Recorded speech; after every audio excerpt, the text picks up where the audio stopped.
sound any different today? You sound great. Also, there's notes there's a new page on the Notion notes for you of stuff I wanted to show you. Like I gave a demo myself of something. Okay. Did you go to my Notion? Mm-hmm. The Friday AI. All right. Now that I know how to like intercept Notion and do stuff on the side, it's gonna start getting evil. It's getting really good. I want to be able to text a link to Notion. That's what I want to get to. Yeah, that's going to require code. But when you do it, it's going to be awesome. All right, I'm getting us up on Instagram, and then I'll get us live. And hi, chat room. Oh, people hear me? Probably? Yeah. Okay. There we go.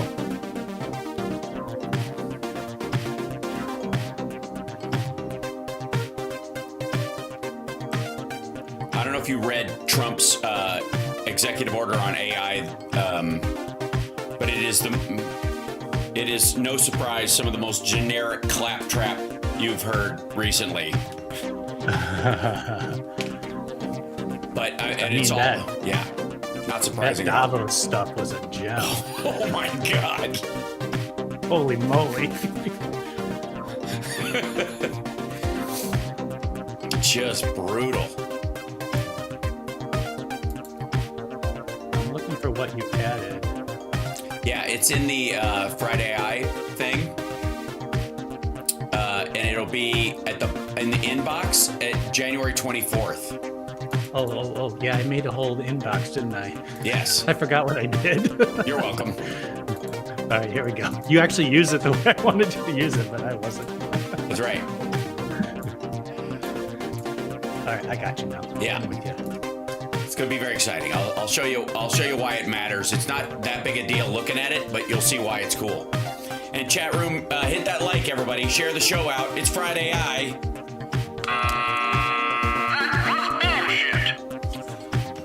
Okay, here we go. We're live on Insta. And 3, 2, 1. Let me jump to me. And welcome everybody to the show. Hi. I'm wearing like little dangly headphones. It's so low tech. It's so, I feel like JFK Jr.'s son, always walking around with his white headphones out. And joining me right now is our dear friend Rob Glenn. Now, Rob, first of all, welcome. Hello. Good to see you. This is our second time talking this week. The first time we talked, we have started doing our like if you think this show is nerdy. We literally sequester some of the nerdier parts of our conversations, so it's just us. You know that they said that they were very concerned because Google's AI, they set 2 of them up and they started talking to each other, and it scared everyone because they came up with their own language and nobody understood what the language was. It was just it was straight up R2D2 speak, and they were like, "Oh no, they're gonna. No one has the translation book for what they're saying. They're going to talk about us behind our back." Well, that's basically what we do every Tuesday. So / Wednesday. Yeah. And by the way, hi chat room. Welcome to the show. And let's see. I'm gonna make sure your name is up here on the right thing. There's the Rob Glenn thing on that. Yeah. When we're in the other page, can you like slide me up just a little? Oh yes, I will. Yeah, I'll feng shui the set in just 1 second. There you go. Dun dun dun dun. There you go. Hello, everybody in the chat. Yep. Hello, and hi chat room. There you are. So look at this. Arizona. Where are you? Where are you guys? Where are you located? Where are you watching the show from? And let us know right away if, since you have been hearing us yammer about stuff, you have at least given some AI thing a try someplace. Yeah. Some element, something, or you're more. Are we making you more afraid of it, or less afraid of it, or are you stuck in the middle? It's hard to say. Which oops, hold on. I'm trying to make a full screen projector of this. Hold on, windowed projector, full screen. Okay, there we go. I don't know why. Oh, I see. That's why it just doesn't join here. Deselect. Thank you. Okay, there we go. Windowed projector. That's what I need. I need the whole scene. See, I need to see this. I need to grab that. Yeah.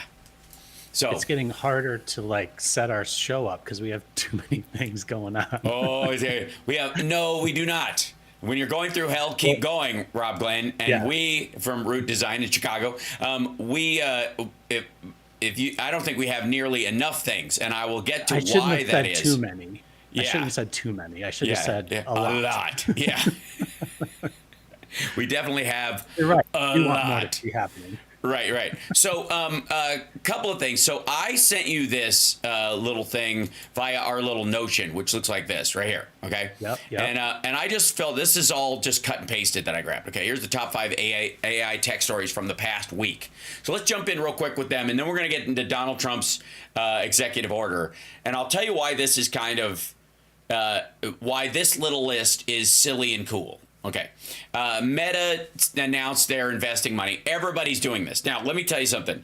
They're all trying to suck up to Trump to make him think they're spending money in America because he thinks that's going to stave off this whole like tax thing that he wants to do. He's not going to be able to pass his extension of his tax cut. So he's going to want to try to do this rescinding secondary bill that's just specifically for product and industry inside the United States. And they all want to take advantage of it. So everybody's letting him know. So it's high on the list. So if he has to, if some things are excluded or included, they want to be at the top of the list of the included stuff. So everybody's making a big noise about their investments to suck up to Trump. Just know that. Okay. So they announced plans. And pause there for a second. Yeah. That this is on the heels of the Infrastructure Act and the Chips and Science Act. Yeah. Most of these basically is already established that the money is there. Yeah. And the ground has already been really broken. Pulling from that. Yeah. Yeah. And they were going to do this anyway. And that's the part that it's so wild about the way he set up that press conference is the Trump administration didn't do anything. They're literally just throwing those 3 guys up in front of a podium because they put money into this thing, which they would have done anyway. Right. They have to. They weren't even building anything new. They were basically buying a failed company or a company that decided not to do what it was going to do in the first place. The Abilene, Texas facility was a crypto mining facility with green energy driving it, which is why they qualified for some funding. And it went under because and right as crypto's making its shot back, we'll talk about that in a minute too, because you know my opinion on crypto. It is the currency of drug traffickers, human traffickers, slavers, and violent felons, and it's useless for everything else except for meme coins to suck money out of maggots, which I'm totally for. By the way, if you are a maggot and you're watching the show, please dump all your money into Trump coin, not Melania coin. Trump coin, because the Melania coin dipped the power and strength and beauty and boldness of the Trump coin, and the Ivanka coin is crap. It's not hers. Somebody made it up. It's a ripoff. That said, nobody's better at spending money than Donald Trump. So right, exactly. The Don spend Jr. all coin your money to Donald Trump will be the best. So just line up for it. You'll get your own commemorative card that says you own it, and it'll smell like weed, gin, and cocaine, and Drakkar Noir. So he had that little powwow with the 3 people that are investing in this, basically a data center, because they need more computers to train their AI. Right. And it's obvious what they talked about, because then, there's more to Davos, but in Davos, he's like blathering about how we need to have power next to the computers. Yeah. And so coal obviously plants. What they talked about was like, hey, Donald Trump, we need to invest in small, like probably what they were thinking was micronuclear. Yeah, exactly. And they wanted to put a micronuclear next to this thing in Texas, and then they would all be self-contained and nobody would care, because they would but they need water and they need all the stuff, right? Yeah, so they're putting it next to rivers, right? Oh, and that's exactly what they were doing. They were lobbying for the infrastructure of the power. That's what they were lobbying for. They don't need the money for the other stuff. They got to do it anyways. And that's what this is. Exactly. The 60 to 65 billion, marking a 70% rise from the previous year. That's because they launched this thing last year and it just wouldn't break ground till now because of the Infrastructure Act and because of the Chips and Science Act. And it was because they had to qualify for it, make a real commitment to it, run it by the investors. Like, that takes time. All right. Okay. So OpenAI introduces what's called operator AI agents. Now, we're going to talk about this in a minute, which is the idea of agents, AI agents. And we came to a conclusion, I think, that's right on the money about that this is AI agent is a marketing phrase, but we'll get to that. But operator is only available to the pro level on ChatGPT, which is like the $200 a month thing. Yes, it's $200. Yeah. Right. And so it's mostly industries that can write off that kind of money. I mean, you'd be able to use this tax-free, essentially. Like, I pay, I'm like the regular plus tier or whatever, and I use it for this show. So technically I can write it off because it's mainly what I use it for, right? Is to explore it, see how it works, build on it, that kind of thing. And then eventually use it as part of the business. That's ultimately what I do with it. But this, arguably 100%, because the AI Pro, the ChatGPT Pro, is all for that. Operator is their agentic thing, and it operates. It's a semi-beta only for this group, and it's limited, kept in a fishbowl. Okay, then the Stargate thing, which is this gaggle that he had together, where they're going to invest $500 billion over the next 4 years, and they're $1 trillion companies, of course, and it's not even all coming from one source, so they're all throwing money together to create these things so they can all sap off of the data centers until they're no longer necessary. And I got into a pissing contest about AI on Blue Sky. It was my first mini flame war. It was it's like arguing with an NPR host, but it was the closest to a flame war I've had on that. I don't know what your war was about, but I think I might know where your head was. Yeah. Exactly. And where that guy's head was. Anyway, so AI's transformative potential in the beauty industry. This is one of the stories because they're using this to create colors tuned to your face. So they can hot mix them right there, and you would go to the store and they scan your face and they know exactly the color tone of your face and what you're trying to augment and hide. And so they'll be able to mix the things right there, and that's not surprising. That's what we call the egonomics aspect of it. ByteDance. This is the part, the TikTok part that should scare the living shit out of everyone, is that ByteDance is investing $12 billion in AI chips. And it ain't to just make TikTok videos funnier, folks. It's and then there are two use cases that I got automated content for live streaming, which I'm against, but they can do little graphics and stuff like that. I'm hoping to incorporate some of that for us into upcoming shows, and then personalized audience interaction, which you've already had, because I have a couple of bots in the thing that I played with a long time ago that mostly just make sure nobody N-bombs the chat room and stuff like that, but they also can post things on the regular and that kind of thing, or interact. I think too much interaction wastes time of the interaction between real people. It's not necessary. We got enough people. I guess it'd be great if your chat sucks and you hate everybody in it, like Hassan, so you could just fill it with bots and you guarantee you agree with somebody. But yeah. Anyways, this so automated content creation is kind of already happening. I mean, that's bots talking to bots, effectively. Oh, for sure. But it's also these AI generated YouTube videos that people are putting up. But for the live streaming is the different part, like stuff that engages based on what I'm saying, showing what we're talking about, what you're talking about. That's coming online, and we'll try to add that in, as we go, because I do think that's useful. Now, why is this list a big deal? This just looks like a laid out list. Well, I didn't make this list. I requested it from ChatGPT Tasks. ChatGPT Tasks now lets you automate or schedule a task, some sort of operative thing for it to do, a question I don't need to ask now, but I might need to ask on Thursday, or I might need to ask on Saturday before my radio show.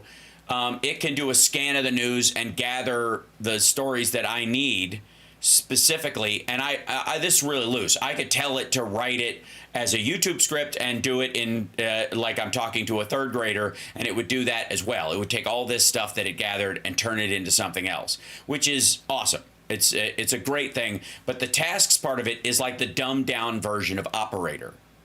The big $200 one is called Operator. It can actually book plane tickets and reservations and stuff like this. This one, Tasks, can go to like smaller stuff. You know, it can just go do web searches for you, pick up some stuff, organize some things. My kid has a test on on Roman mythology, next week. So Wednesday, I'm gonna let him study on his own. But by Wednesday, give me a little rundown of stuff that he might need to know or that I can quiz him on before his test next Wednesday. I don't need it now. I don't need it gacking up my feed. So and then next Wednesday it'll pop up like a notification and go, here it is. Here's the thing you asked for. Pretty cool. So can I ask you, was that literally just give me? Did you tailor it or did you focus it at all on, let's say, stuff you've been like working in ChatGPT on earlier this week? Or is it just like what's new in the news? The only thing I tailored was the tail end of it, which was give me 2 use cases. Because that's more what I think we focus on and what, you and I are kind of hoping for and moving towards is the idea of like, where do you put it? Where do you implement it? Right? Where does the rubber hit the road in this? And that's why I'm all on about robots all the time, because to me, that it's like that and being able to model things in 3D for 3D printing. Those will be that's where when we crux over that point, which is not far off. I mean, it's technically here now, but it takes a little bit of coding and dicking around. But there's going to be a point maybe by the spring where that's going to be, it's going to hit its stride. And once that happens, 3D printing something or whatever, like obviously something complex that's very tailored you'll want. But if you need something specific and you need to download it, it'll set up the slicer. It'll help your 3D printers will get better at yours. I think has watches the first layer and make sure it works. So that you're not getting spaghetti, which is what happens when when your 3D print starts to drift off the bed and starts looks like somebody got their hair caught in a fan. It makes sure that doesn't happen, or it stops the print if it does. So you're not wasting plastic and doing all that kind of stuff. That step alone, I think, frustrated the shit out of people with 3D printing and they didn't end up using it for a long time. I think it slowed the approach because of that one technical hurdle that the average person really has a problem with. Once you clear that, there's a lot of technical hurdles that are like that. They're just these like these like little things that keep you from just hitting print and it comes out, right? Right. So as they cleaned up all of them together, the best printers now are you literally just hit print from your computer and you don't even have to walk over. It just does it. And then it comes out. It comes out maybe not right, but at least in a predictable way. Right. And again, you have, there's always going to be work to do. There's going to be creative work to do. But there's elements of like, for example, there are places you can go where you can get a scan of your whole body and make an action figure of yourself, a 3D printed, multicolor 3D print, right? And we're still far away from that happening at home, where you can make a multicolor print like they do, because they do basically what they honestly do is they don't 3D print it in color. They 3D print it and then they spray over the top of it like with a inkjet printer setup that is fitted around it that just kind of sprays who you are on top of it. Like it sprays a picture over that thing. Right? It's an inkjet secondary thing. Now there's a couple different technologies. There are multi-head printers. Yes. And you can load like, let's say 3 to 5 different materials and they would be different colors. And then it like chooses which one to do at what time. There's also it's kind of like an inkjet printer, but instead of ink, it's UV cured resin.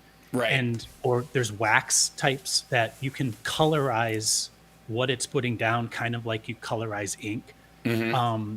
And so those can do multicolor prints. It's more about the size. Yes. And the gradation of those colors. It can vary. Stark colors very easy, but there's no blending per se, if that makes sense. Yeah, now there are a couple that do, but they're very limited in the materials that they use.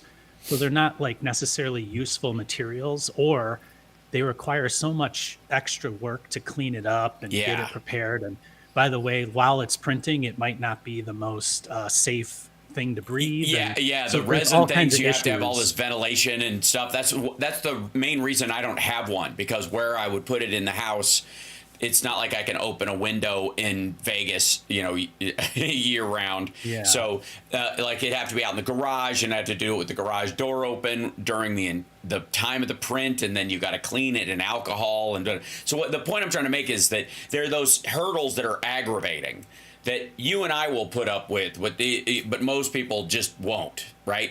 And there is a point though where, you know how you're always saying, like, the AI we have now is good enough for 99% of the uses that you'll need it for already. Yeah. It's already designed. Yeah, that's a key point. Going back to your thing with the agent that Yes. OpenAI talked about. So the way that the levels work that you pay for at OpenAI, there's the $200 Pro per month. I think Right. it's a $20 a month is like just a standard plan that gives Yeah. you better access, and then there's a free plan. And the way that the free and the regular, the $20 plan works is they limit the amount of time on their most advanced model, and then as you use up that time, it doesn't stop working. It actually just like steps down to the It next level. downshifts. Yeah.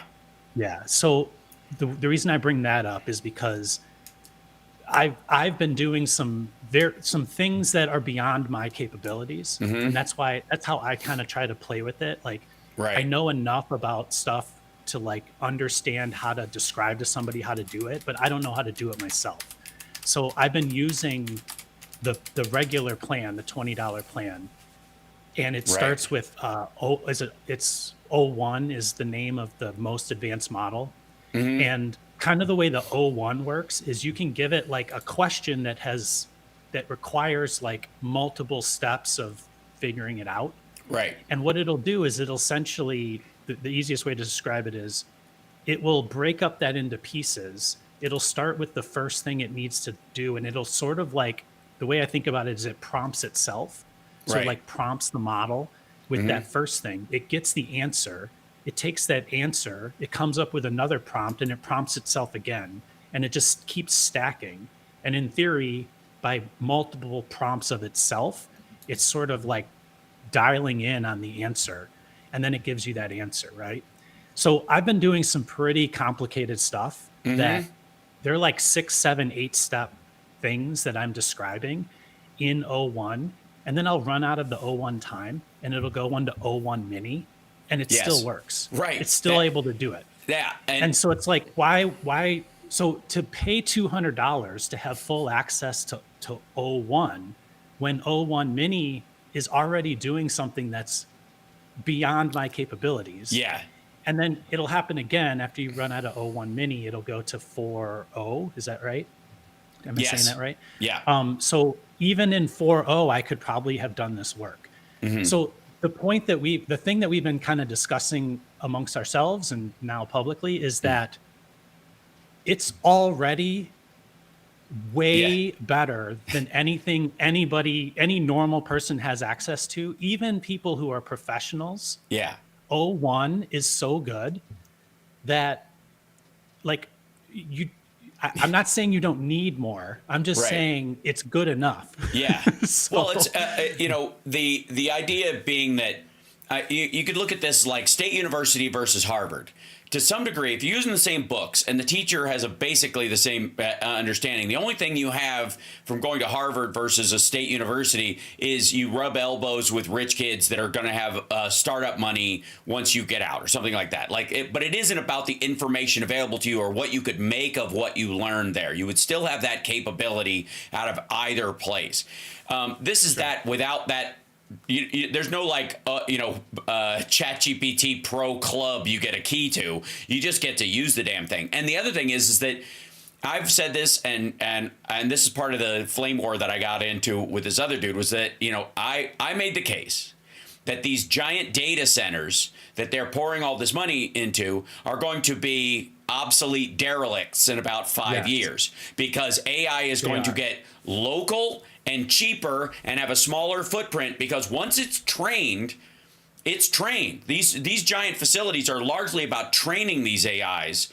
And in some cases, maybe the Pentagon or some of these other places will need constantly generating super cyber computers that fight back against other, countries that are developing their AI and setting loose malware and shit like that. So you'll need these constantly referential learning AIs that are very big, but even those won't have to be that fucking big, and so the idea that you're going to need nuclear power to power these things when it's already getting smaller. Like I said, that I have that Jetson Aura Nano computer where you can download a version of Llama, the Meta's AI, and several other models that are, again, just good enough for 99% of people and 99% of the usage you're going to need it for. You can download it onto a handheld computer that it takes about 25 watts of power. It's nothing.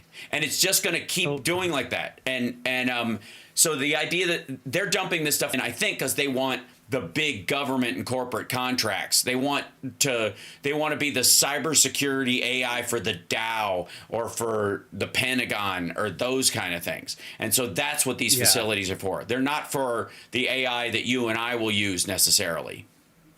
Yeah. So there's like 3 or 4 things. One thing, somebody, I lost it in the chat, but they asked what the difference between O1 and O1 Mini is. And basically, I don't know exactly technically what the difference is, but think of it like what most models do is they have what's called the number of nodes, and they can have like 3 billion nodes or 10 billion or 70 billion or 100 billion. So I believe it's either the difference between O1 and O1 Mini is the number of nodes it has in its neural network. Yeah. Or the number of nodes it has while it answers. It has access to. And then to. the second thing I believe is it has like a different, it's like it asks itself less, if that makes sense. Like it takes less power or less time on the CPU or the GPU, excuse me, to ask its own questions and reason. They just reason less, I guess you would say. Right. The second thing, the thing you're bringing up about the data center, and there's 2 things I wanted to say there. Sure. If you imagine, like NVIDIA just came out with their RTX 5000 series. Yeah. That's their GPU that you can buy for gaming. Previous, it was the 4 and then the 3. And almost every year, maybe every year and a half, they go from 5 to 6 or 3 to 4 to 5 to 6, right? So if you're making a data center, you've got to order or buy thousands of these video cards, effectively, these GPUs. Right. And it's not quite the same because they come in a different package, but effectively they're the same thing, just more powerful. Right. And so it takes you a year and a half or 2 years to build a data center. By the time you stuck that GPU in that machine times 5,000 or 1,000, they're already 2 GPUs ahead. Right. So by the time it's already obsolete once it's done, is my point. And so with this concept, and this is the second thing on this point, with this concept of like it's trained and now you have to use it, you actually could use the model. If you had a good enough computer sitting in your house, you could use the model. Yeah. At your house. Because and download it locally. Yeah, it doesn't have to go anywhere. It's already trained. Right. Right. So effectively what you're paying for when you pay $200 to OpenAI is you're paying for them to run let's say a single GPU to answer your question, however many times. So it's just like cloud. It's like cloud computing. That's exactly right. It takes a little time or a little, memory and power and all that. So they charge you for every question they ask, right? So if it takes like 20 seconds, let's say, to answer a question on some GPU somewhere in some data center, they're effectively charging you for a whole bunch of times that you ask 20-second questions, right? Yes, that's right. So either they are trying to, because of this first concept that we talked about is like, what's good enough? They might just want to get the flag planted in their data center because they know in a federal government, just like in a large corporation, once you have the contract, it's really hard to unseat you. It takes time. And so they might have that contract for 5 or 7 or 10 years. Oh, and it won't matter that the data center doesn't grow because it's the government. And just like everything else, it's like, well, the IRS is still running off of Fortran or whatever it's called. And, Well, and, you know, so they I can run on Republicans can run in 10 years on how far behind we are with the AI that runs our government, because they set the contracts with these assholes in the first place and can guarantee that, you know, they like, hey, grind the gears down right before the election, so we'll get your contract back. I think the thing that we're starting to see is, like, we may not be too far away from where improving it is worth the money to improve it.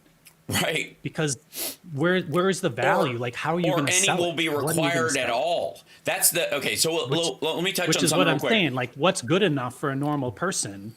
If we're there now in terms of the model, like, the only way to improve it is to get it to be more accurate. Right. Like, and you may not need to go retrain it to do that necessarily. No. You just need, or you just need to specify it. So there's two things. We got Angela has a question real quick. She said, "Hi guys, I wanted to design an accounting package exclusively using Excel. I dislike the one they came up with some years ago, and then I had to withdraw in haste because it was awful. Which AI tool should I use to design it?" I mean, any of the bigger models, either Claude or ChatGPT, will do. Claude probably is slightly better. Claude's better at coding and the like, although there's Cursor and a couple other things that are just for designing software. They're AIs that use kind of the other models and throw them together. Cursor's the big one. There's another one, I'm blitzing on the name right now, but it's literally just for it bottlenecks to designing software, so it's a little more reliable with the code it comes up with. But even still, if you're just creating the substructure of it and it's built on Excel anyways, and it's just about input and data, and you can speak to that because you have a new toy you made. It's a good segue. Who was the person? What was the person's name? Angela. That asked the question? Angela Phillips. Angela. Yeah. So Mills. Angela, we use Notion for things that are Excel-like, and it's not as powerful as Excel. But the way we built out a very sort of as sophisticated as you can get with Notion, we just literally used ChatGPT to describe what we wanted to do, and it then spit back to us instructions for how to do it. And it takes time to like go back and forth and figure out errors and things like that. Then there's another level where, and this may or may not work in Excel, where you can actually ask it to write, let's say, Python code, and the Python code will execute what you want it to do. So as Hal said, there are, so the way to think about this is like Gemini through Google, or ChatGPT through OpenAI's thing, or Copilot, which is actually also ChatGPT, through your Word software. What everybody's trying to do is they're trying to get that sort of like bar that's off to the side of Excel to like interact with you while you do the Excel work, as opposed to having two windows open and having to sort of like translate back and forth. One way that Google did it, and we're not ready to show this yet just because of our side of the technical side, but they actually have you share screen with the window open of their AI, and you can either verbally talk to it and it'll see what you're doing on the screen, and you can reference what it's seeing on the screen. So in the Excel standpoint, like if you imagine like describing a very complex formula, you would literally want to like say, stuff like, I would like to subtract column A from column C. And you'd have to like very like specifically talk about what you want that formula to do. Right. And you'll be shocked at how accurately it'll build that formula. And you literally just copy paste it into what you're doing. and you're learning along the way. So I personally here at our office, I don't use any embedded anything because they're so cutting edge that literally like 2 weeks later it's working and it's not working.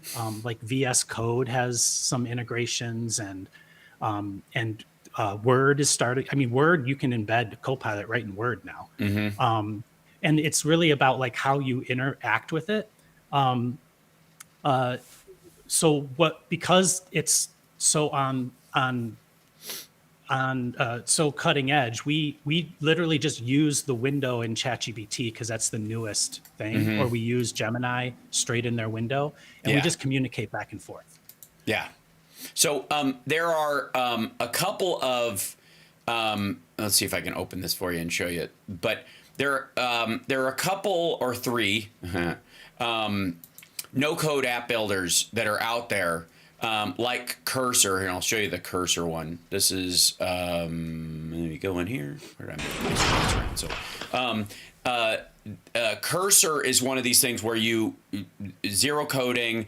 It will do the coding for you, and you tell it, you describe what you want, and then it runs the program in a basically a fishbowl, so that you can tell if it works or not. And you can enter documents into it and go, hey, if I enter in this kind of a document into the interface, what'll it do? How will it work? Will it spit the stuff back out? Will it understand it?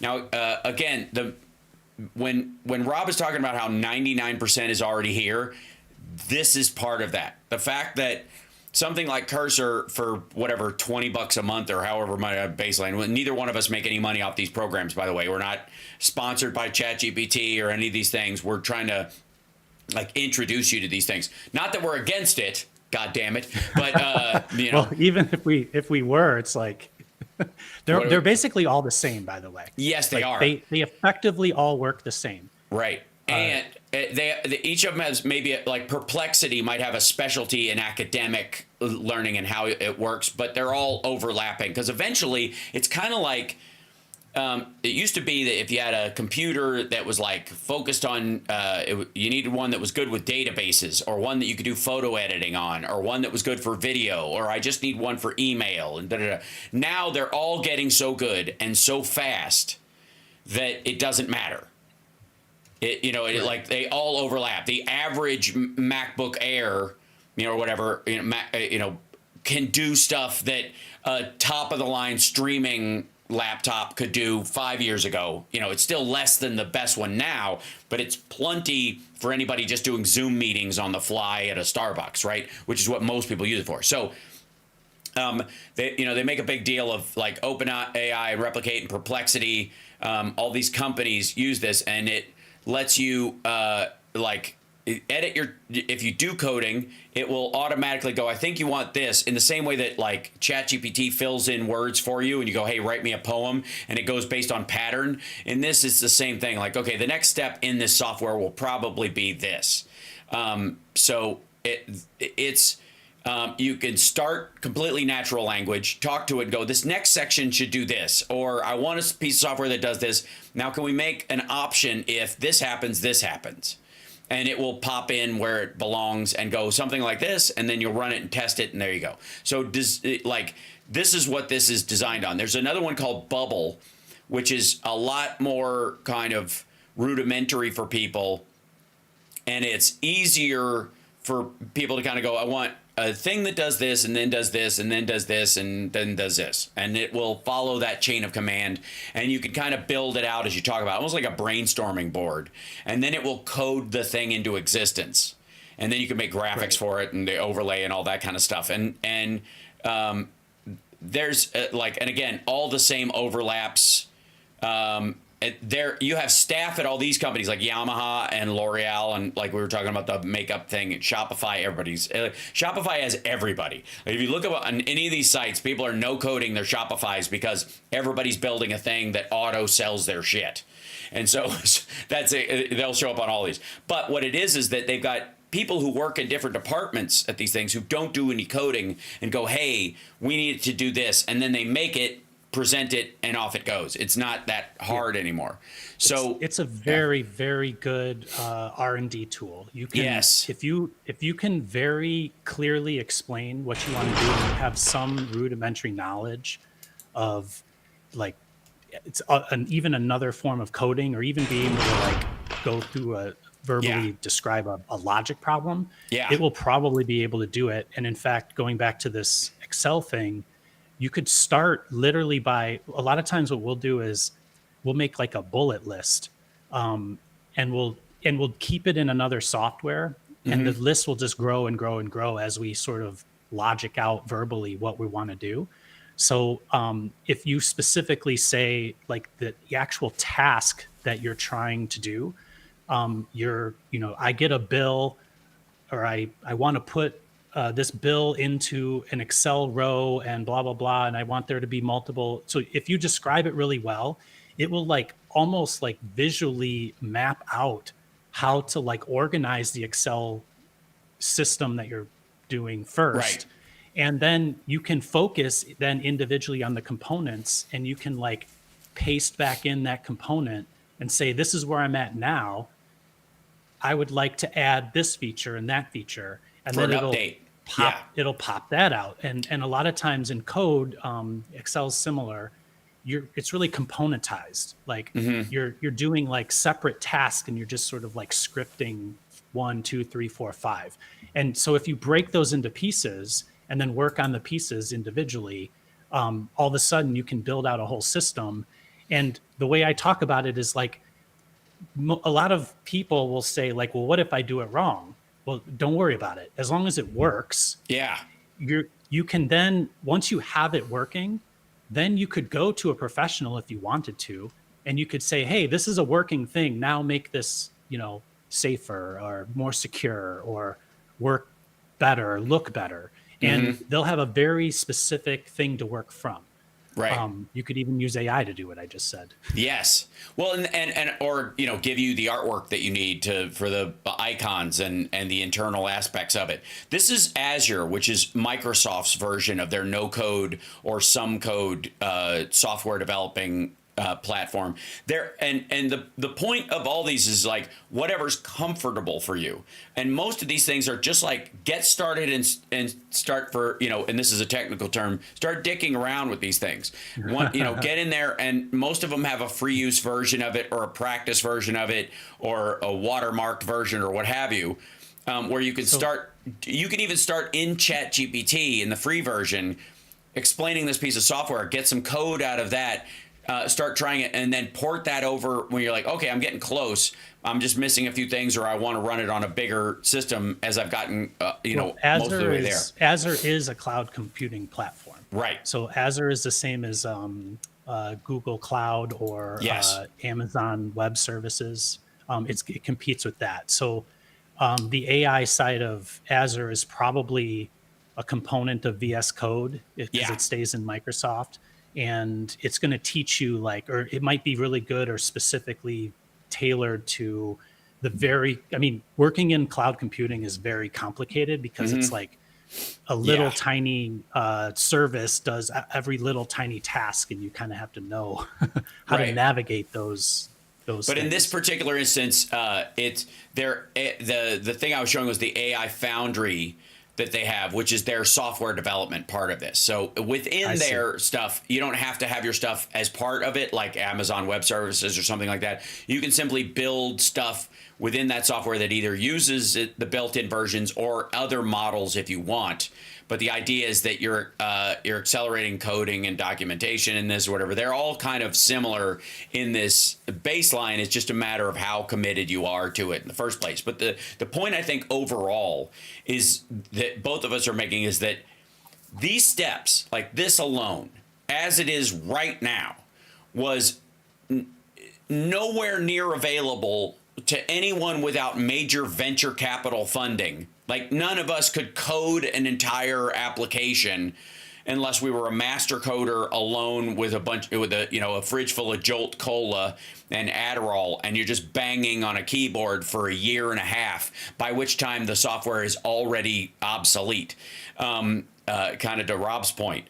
But now the average person with an idea for software, for better or worse, now has access to all of these tools, the starter tools, which again, in most cases are all you will ever need, just ChatGPT at the baseline level, or Claude or Microsoft Copilot or any of these things. Any of the ones that actually do coding as part of it will probably be enough.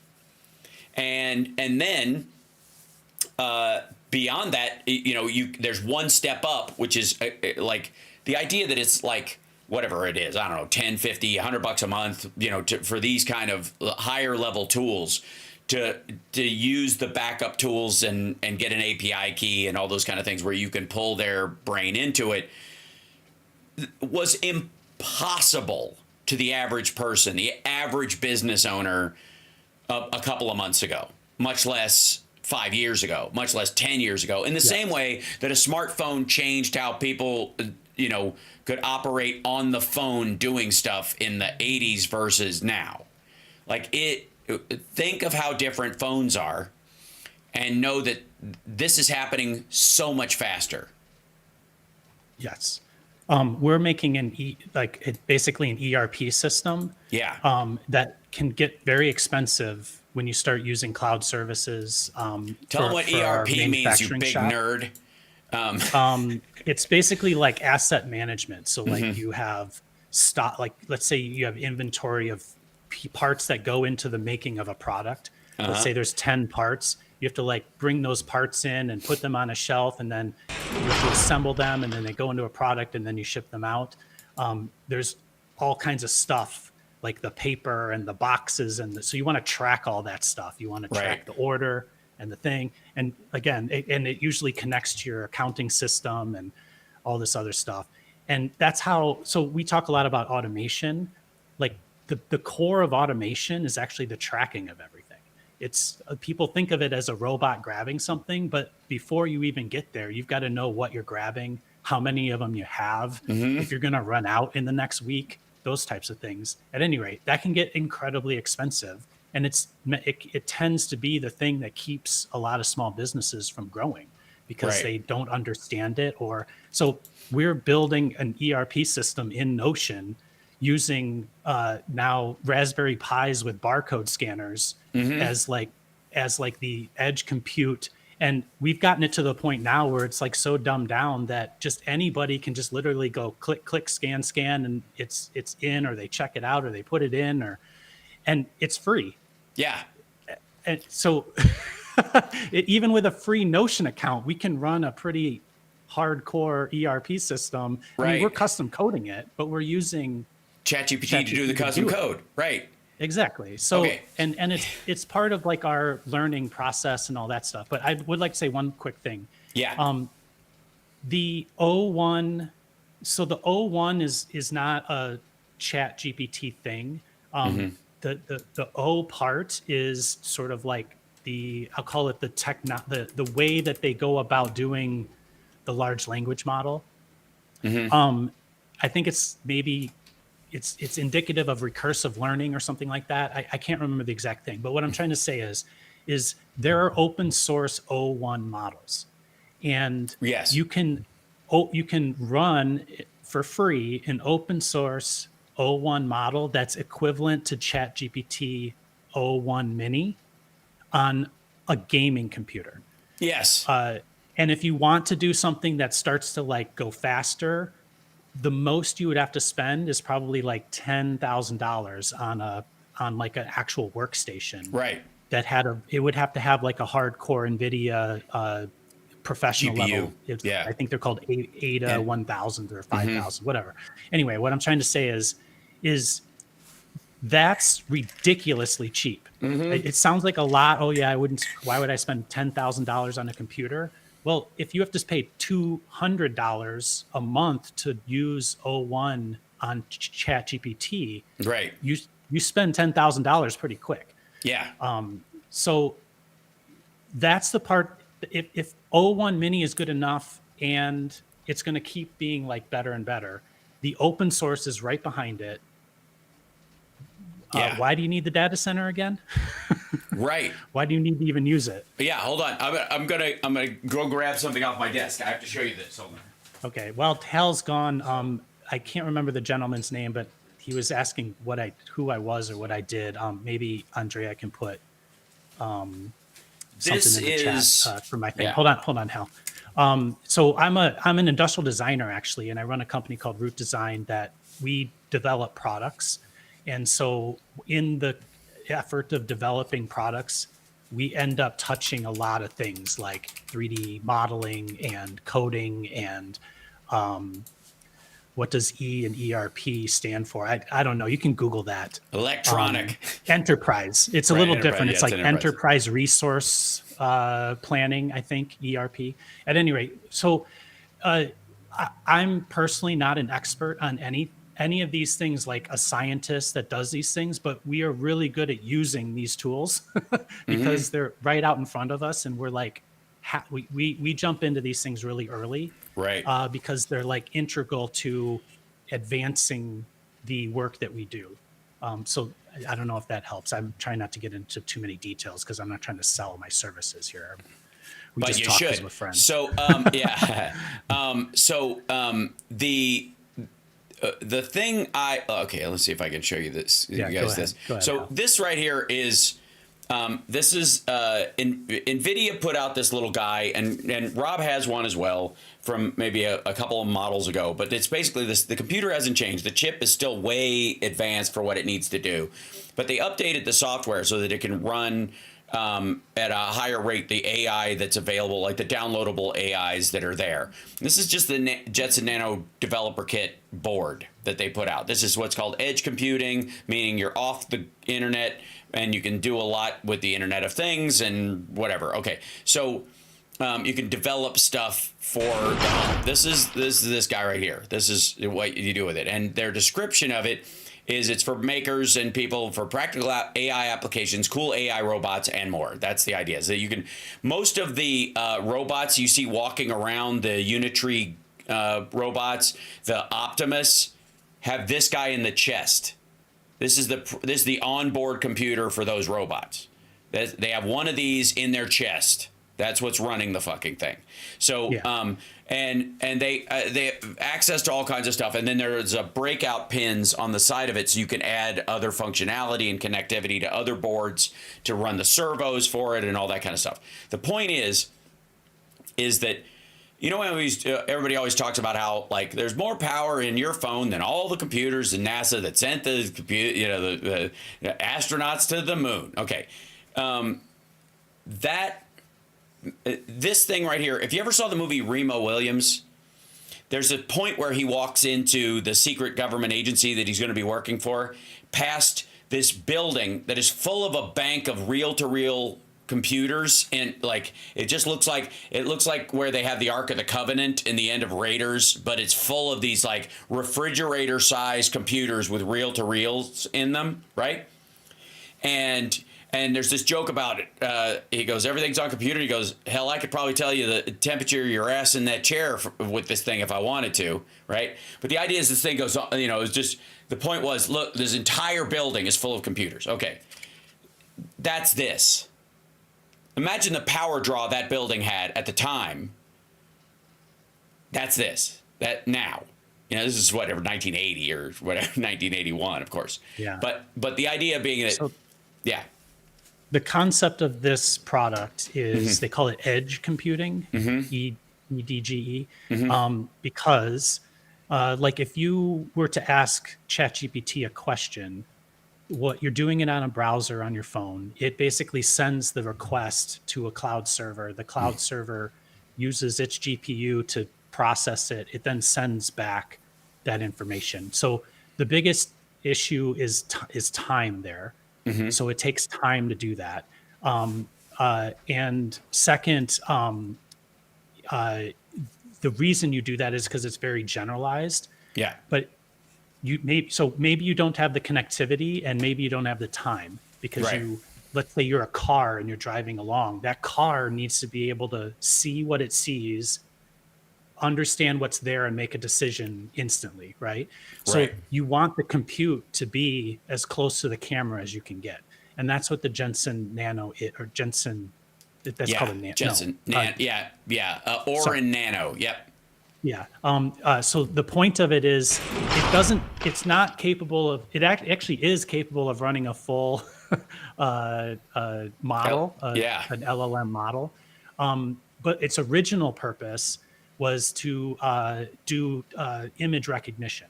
We were using them about 4 or 5 years ago, the first model, to Yeah. do what effectively was like a Amazon Go store.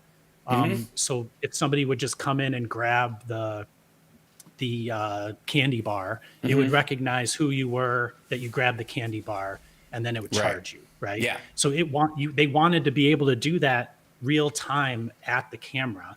And so in that store, we might have had 10 or 15 of those Jensen or Right. those NVIDIA boards, Yeah. and they were just doing that little bit of work. And then after they decided, they would send something basically to like a server somewhere.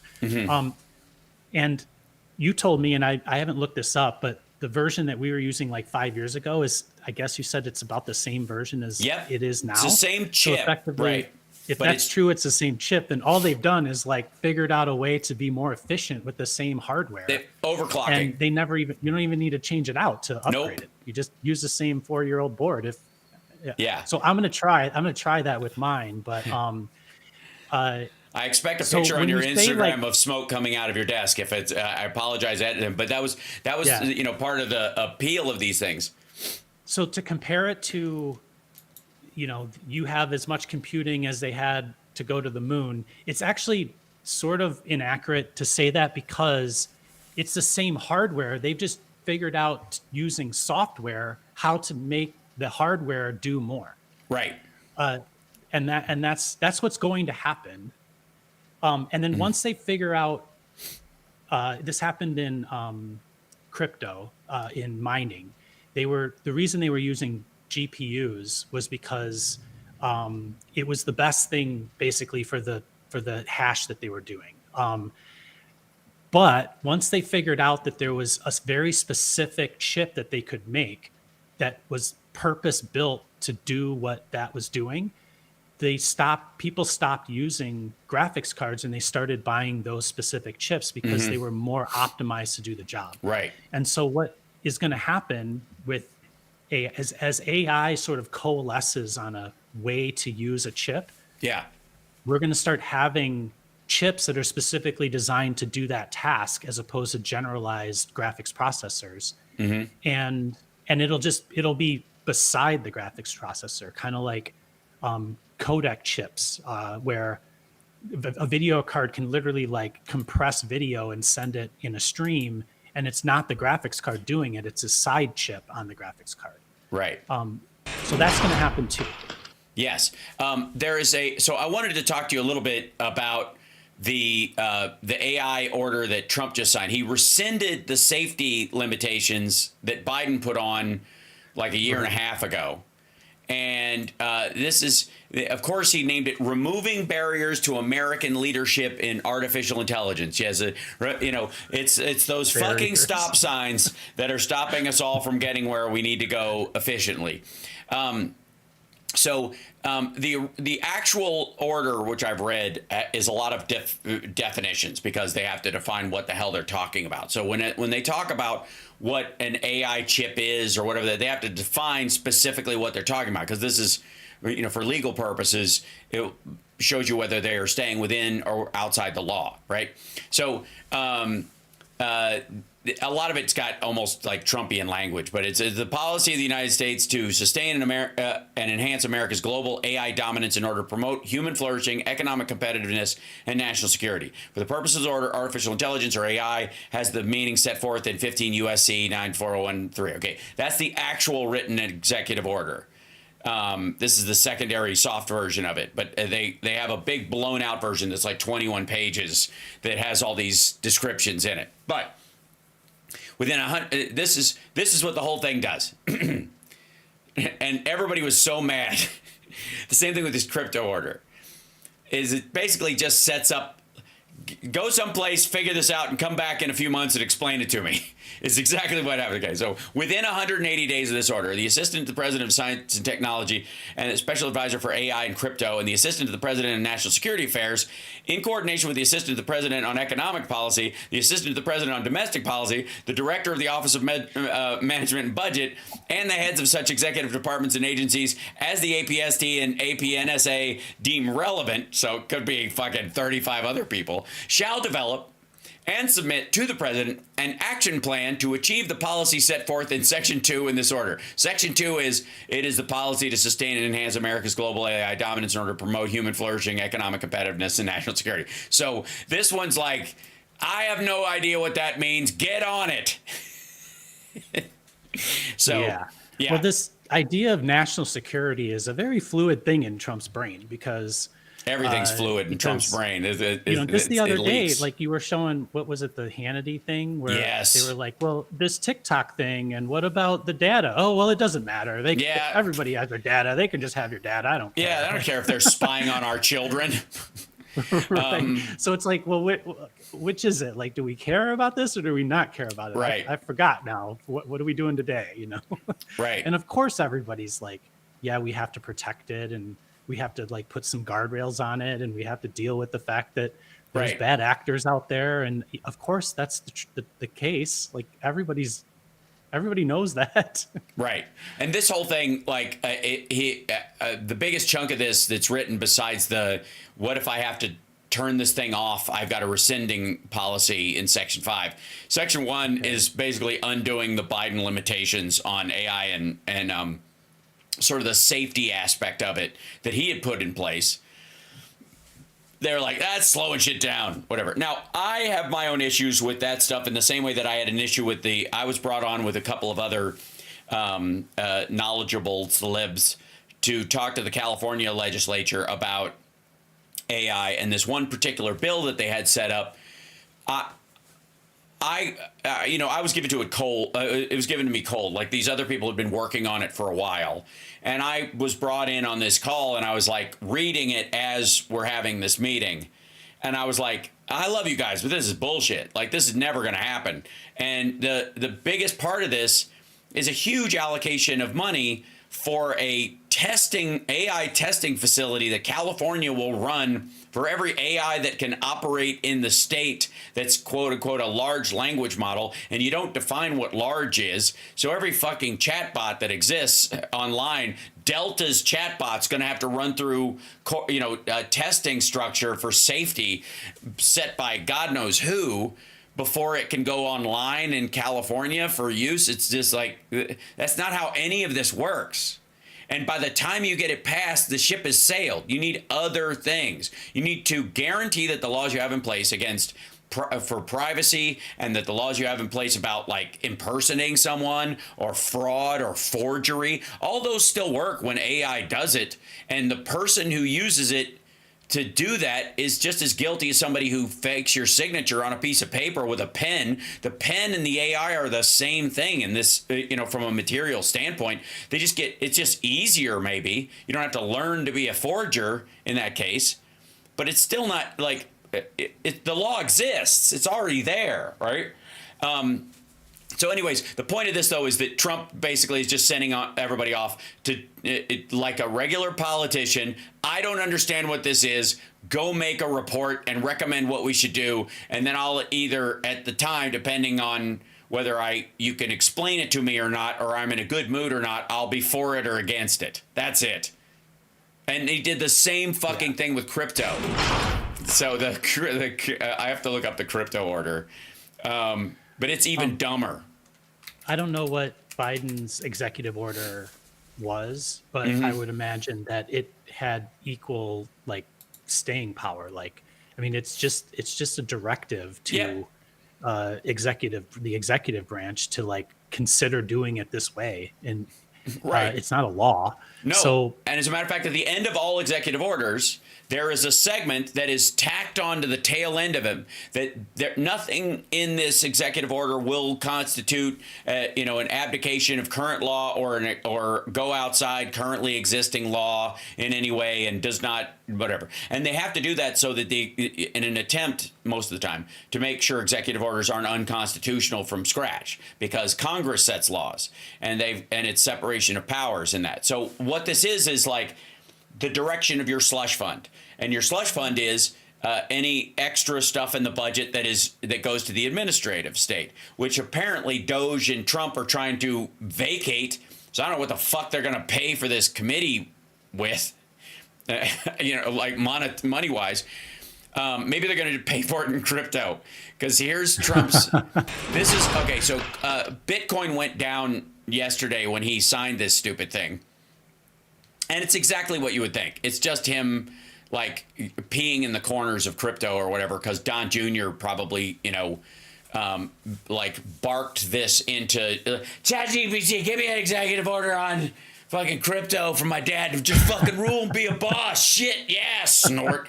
And then they just took the text and somebody in the office went, ugh, and cleaned it up, right?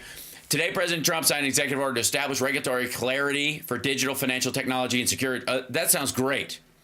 The executive order establishes the Presidential Working Group. There you go. You got another committee on digital asset markets to strengthen U.S. leadership in digital finance. All right, so there's going to be a working group. There's going to be a bunch of people sitting around talking. Sounds like government to me.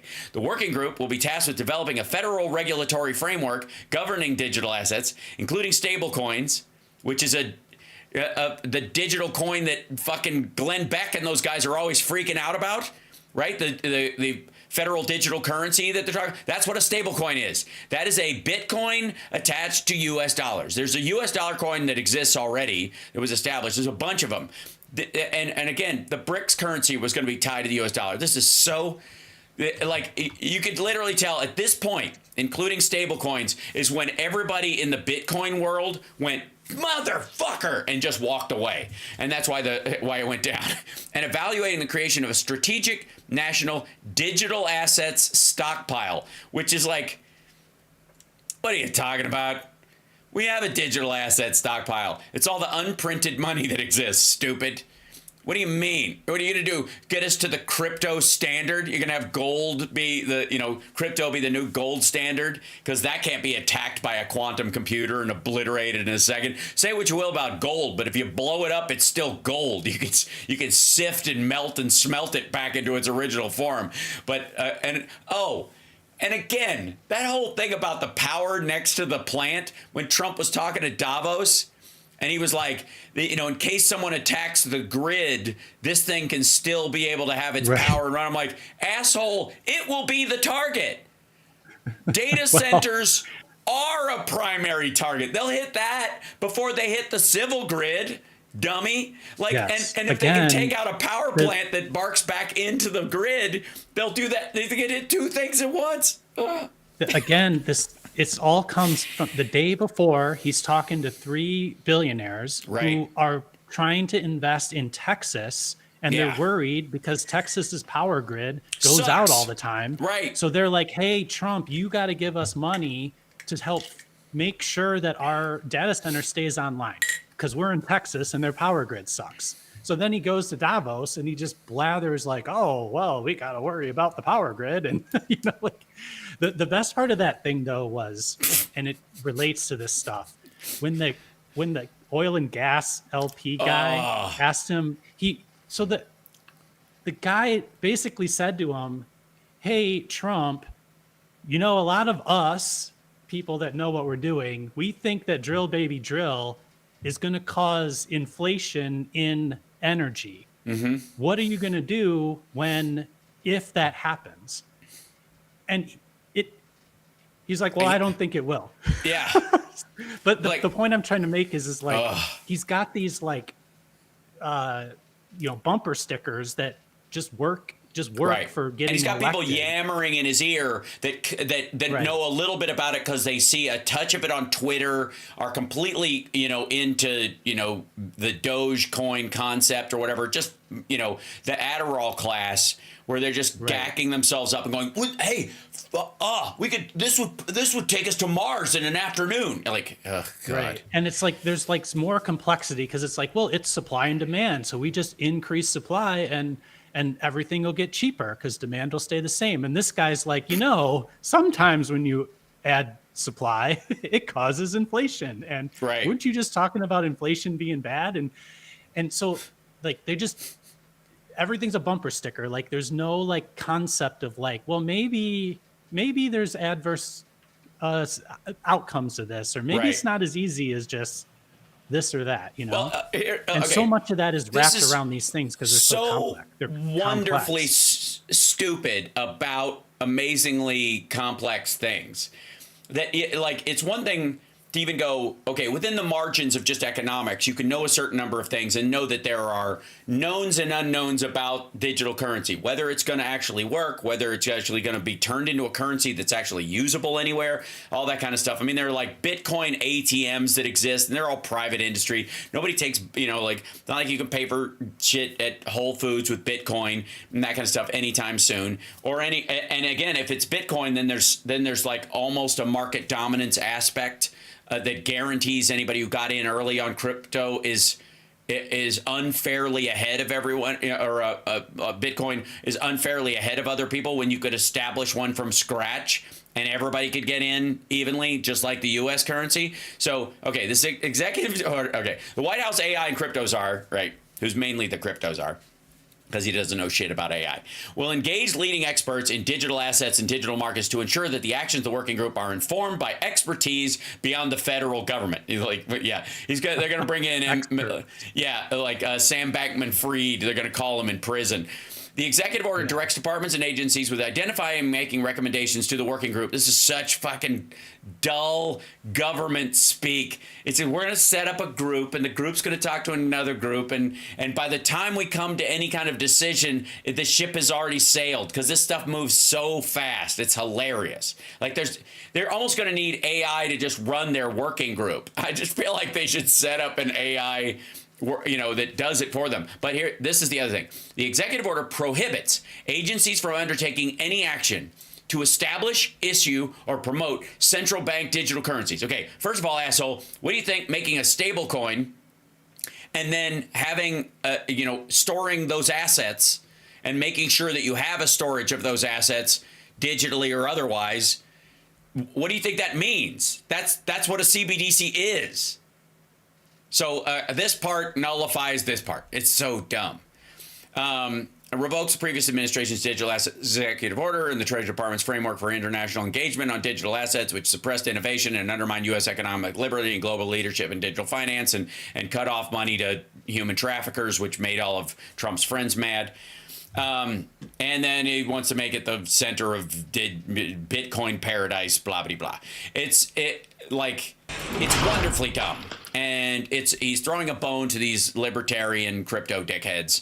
And all I can say is that I'm for it because all these guys will throw their weight into it. And then as soon as the first quantum computer comes online that is relatively available, it's going to be, it'll be able to decrypt everybody's Bitcoin wallet in a matter of seconds, and all security on cryptocurrency will evaporate in an afternoon.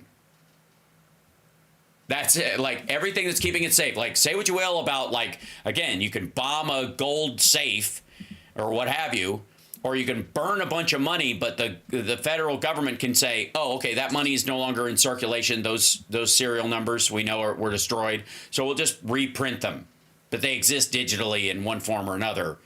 But the quantum computers, if there's a primary thing that they will do, it will be decrypt crypto currency security measures. Gone. It's it's so amazingly dumb. Yeah, I mean the way that we try to think about this stuff is just assume that everything you're going to do is it's going to get better. It's going to get faster. Just assume that the ground is moving. Yes. And if you do that, it makes it a lot easier to like understand the like where you are at any particular time. So in most cases, we're not using bleeding edge technology in the things that we know have to be out in the world and work, right? We might use it in places where it's less critical that if it goes wrong, that it's, you know, because we're experimenting, but Right. we're always sort of a lot of the military technology is like that. Yes. It's like really old because they want to make sure that it works. They want to make sure that there's no like, you know, some newfangled idea and then there's a newfangled other idea that counteracts it, you know?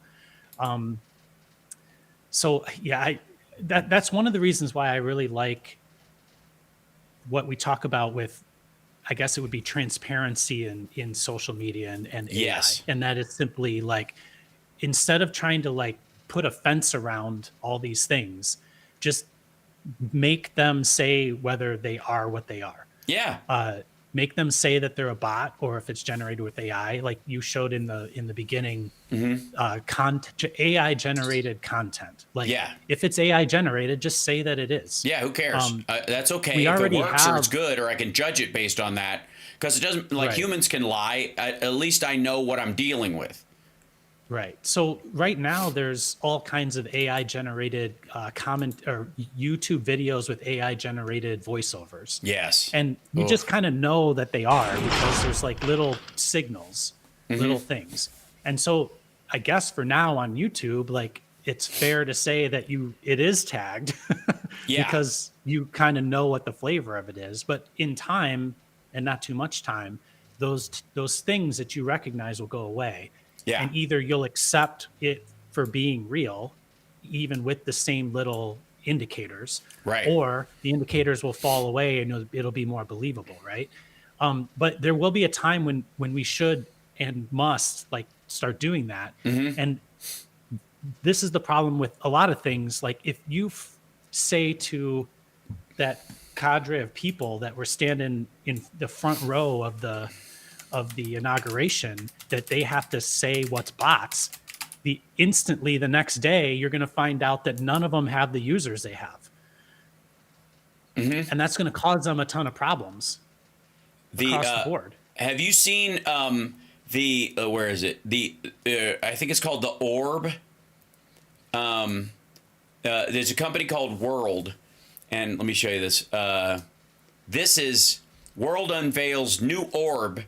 And new ways to verify scale network to 1 billion humans. So the idea is that this device, because of how it operates, it's got cameras, it has LiDAR and stuff. It can tell if you have a skull, essentially, without using X-rays and the like. And it can tell based on your like small facial movements and that kind of stuff whether you're real or not. So whether it's looking at a screen. So if you need to verify that somebody really is themselves, remember how like in all these movies you'd always see somebody walk up and all you needed was a picture to scan their face, and then everybody was like, well, that would kind of suck. So you need a 3D scanner. So all these 90s movies had a laser basically scanning your face and putting a checkerboard on it so they'd know it was you. And then it became iris scanning, and then you could just take the eyeball out of the dude and hold it up to the thing, or use somebody's thumb, and then so they added pulse rate to it and all that. Okay, we've jumped past that. And Orb is this particular device is going to start showing up in places like banks and stuff to see your safety deposit box. Instead of having a key, you're going to have to show your face. And they'll know it's you by your bone structure and stuff, and your fillings, and more than they'll know. You know, like to fake someone's face will be an extraordinary thing to do. And look at this, powered by the latest NVIDIA Jetson chipset. That's it. That's the device underneath that it. Puppy right in there. That's right. That's what it's designed on. What you were saying is like, and it's not in the U.S. yet because of like privacy laws, and it will be here immediately because Trump's AI thing totally rescinds all the safeguards that Biden had put in about privacy and security specifically around this. This is just going to jump straight in. We'll have this. And the first version of it is this silver ball, and they have them in like lawyers' offices in Europe and stuff like that. So when you walk in, you scan your face, and they know it's really you, right? So these fuckers are gonna be everywhere in some format or another. And this is in some ways like when you use your thumbs scan or facial recognition on your phone, you're already using a version of this anyways. But these, because of how the Jetson Nano works and how local it is, doesn't go to the cloud. It recognizes you based on the information you provide, using 3 different computers in other places. It says, yeah, those are the eyeballs we recognize as this person. This is the chin that we recognize as this person. This is the nose that we recognize this person. And then they all put it together, and none of these computers know where you are or what you're doing in regard to this themselves, because it's all fused in the board that's in the actual thing. So, that's the design. That's what makes it private, is that none of the computers know exactly what it's looking at. They're all looking. It's like those pictures where you used to overlay different legs and bodies and heads on cartoon characters, and then you could like scrape a crayon across it, and it would draw the picture for you, and you could change the figure. I don't know if you ever had one of those when you were a kid, but that's what this is based on. It's the orb identification. They changed their name to World, but this is. Let's see, World Blog. The new one, yeah, here it is. This is the one they came out with, which looks like, Ask Looks Again like the Death Star. yeah, right. It looks like that between that and the Magic 8 Ball, like, or the beam in Chicago. Phantasm, right, where it just like, and a knife comes out. You are not you, And this guy apparently pooped this out right before this picture was taken. I don't know, but that's the proof of human is what this is for. Now it does not have to identify you as you. This thing can work on a scale that just says, yeah, that's a person for real. And robots are going to get so good that this is basically Voight Comp, or an early version of Voight Comp if you watch Blade Runner. Where it can tell the difference between a human and a replicant, but also if somebody's just holding a picture up, or they've cut your head off and brought it with them, or they've, it can tell if you've got blood flowing through your veins and the capillaries in your face and that kind of stuff, but on a lower scale. Nice. But that is, that's an enormous, it's a necessity, I would argue.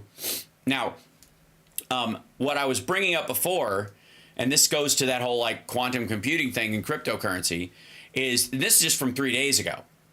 The risks of quantum computing to cryptocurrency, Bitcoin, and blockchain. And it's because of these primary problems. Breaking the cryptographic algorithms. Quantum computing will be able to crack these safes, these digital safes, super fast, and get unauthorized access to your wallet and steal stuff from your blockchain. And the reason why most people jumped into crypto in the first place was that the government couldn't take it from you. These libertarian assholes are like, if the IRS comes after me, they can't get to my crypto because I've got my 16, my 12 words memorized, and they can't beat it out of me because that's a violation of my Fourth Amendment stuff. Maybe it doesn't even exist. So I don't even have to claim my Bitcoin wallet or whatever. It's not attached to me. It's attached to those 12 words in that order, right? Well, that can be broken now. And they already can break it. Didn't the U.S. government already lift stuff out of Bitcoin wallet or crypto wallets? Yes. Like around the Russian sanctions or something? Yes, and it's arguable that they already have a quantum computer online, and that's how they're doing it. But this will make it available to almost anyone, like on, any major player. 51% of attacks made either quantum computing could accelerate mining capabilities to the point where a bad actor could dominate the network's hash rate, executing a 51% attack. This would allow manipulation of transaction histories and double spending, meaning that they could automatically claim 51% of, they could mine so much that they could automatically have 51% of any cryptocurrency, new or old, on the books. And from that, they could control the value of it themselves. So they could crash the value of it in an afternoon. Everybody gets out. They buy up all the real value of it and then drive it back up themselves. And then do it at a pace that would make people jump back in. So they could basically do pump and dumps digitally over and over again. It would be insane. And then compromising blockchain integrity because it could break into the 3 computer part. And there you go. Loss of trust. That would be the thing. These guys have put all their eggs in this shit basket. And these 2 things, and these are the things that quantum resistant cryptography, which is, again, what do you do? Like fight quantum with quantum, and then forking. Go fork yourself. Forking to secure chains, transitioning the quantum resistant blockchains before quantum computing becomes a practical threat. Too late. Like I said, the big governments already have it. The smaller actors will start buying it. It's already, you have access to some of these if you want to pay for it. So it's already happening to some degree. But that's by the time Trump's working group on crypto gets their fucking pants on, this will already have made it around the world, right? That's the point I'm trying to make with this, if that makes sense. Now, I don't know if we have questions, because I feel like there might have been some in this process, but somebody asked. I just saw one. I don't think there's any in Discord. My son works for Apple. He has gaming PCs and fairly big setups. I'd like to get him a Raspberry Pi for his birthday. What can Raspberry Pi do for an average guy who has some computer skills?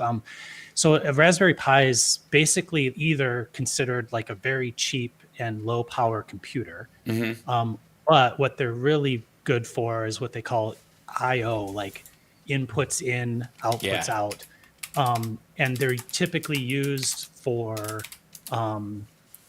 like projects that require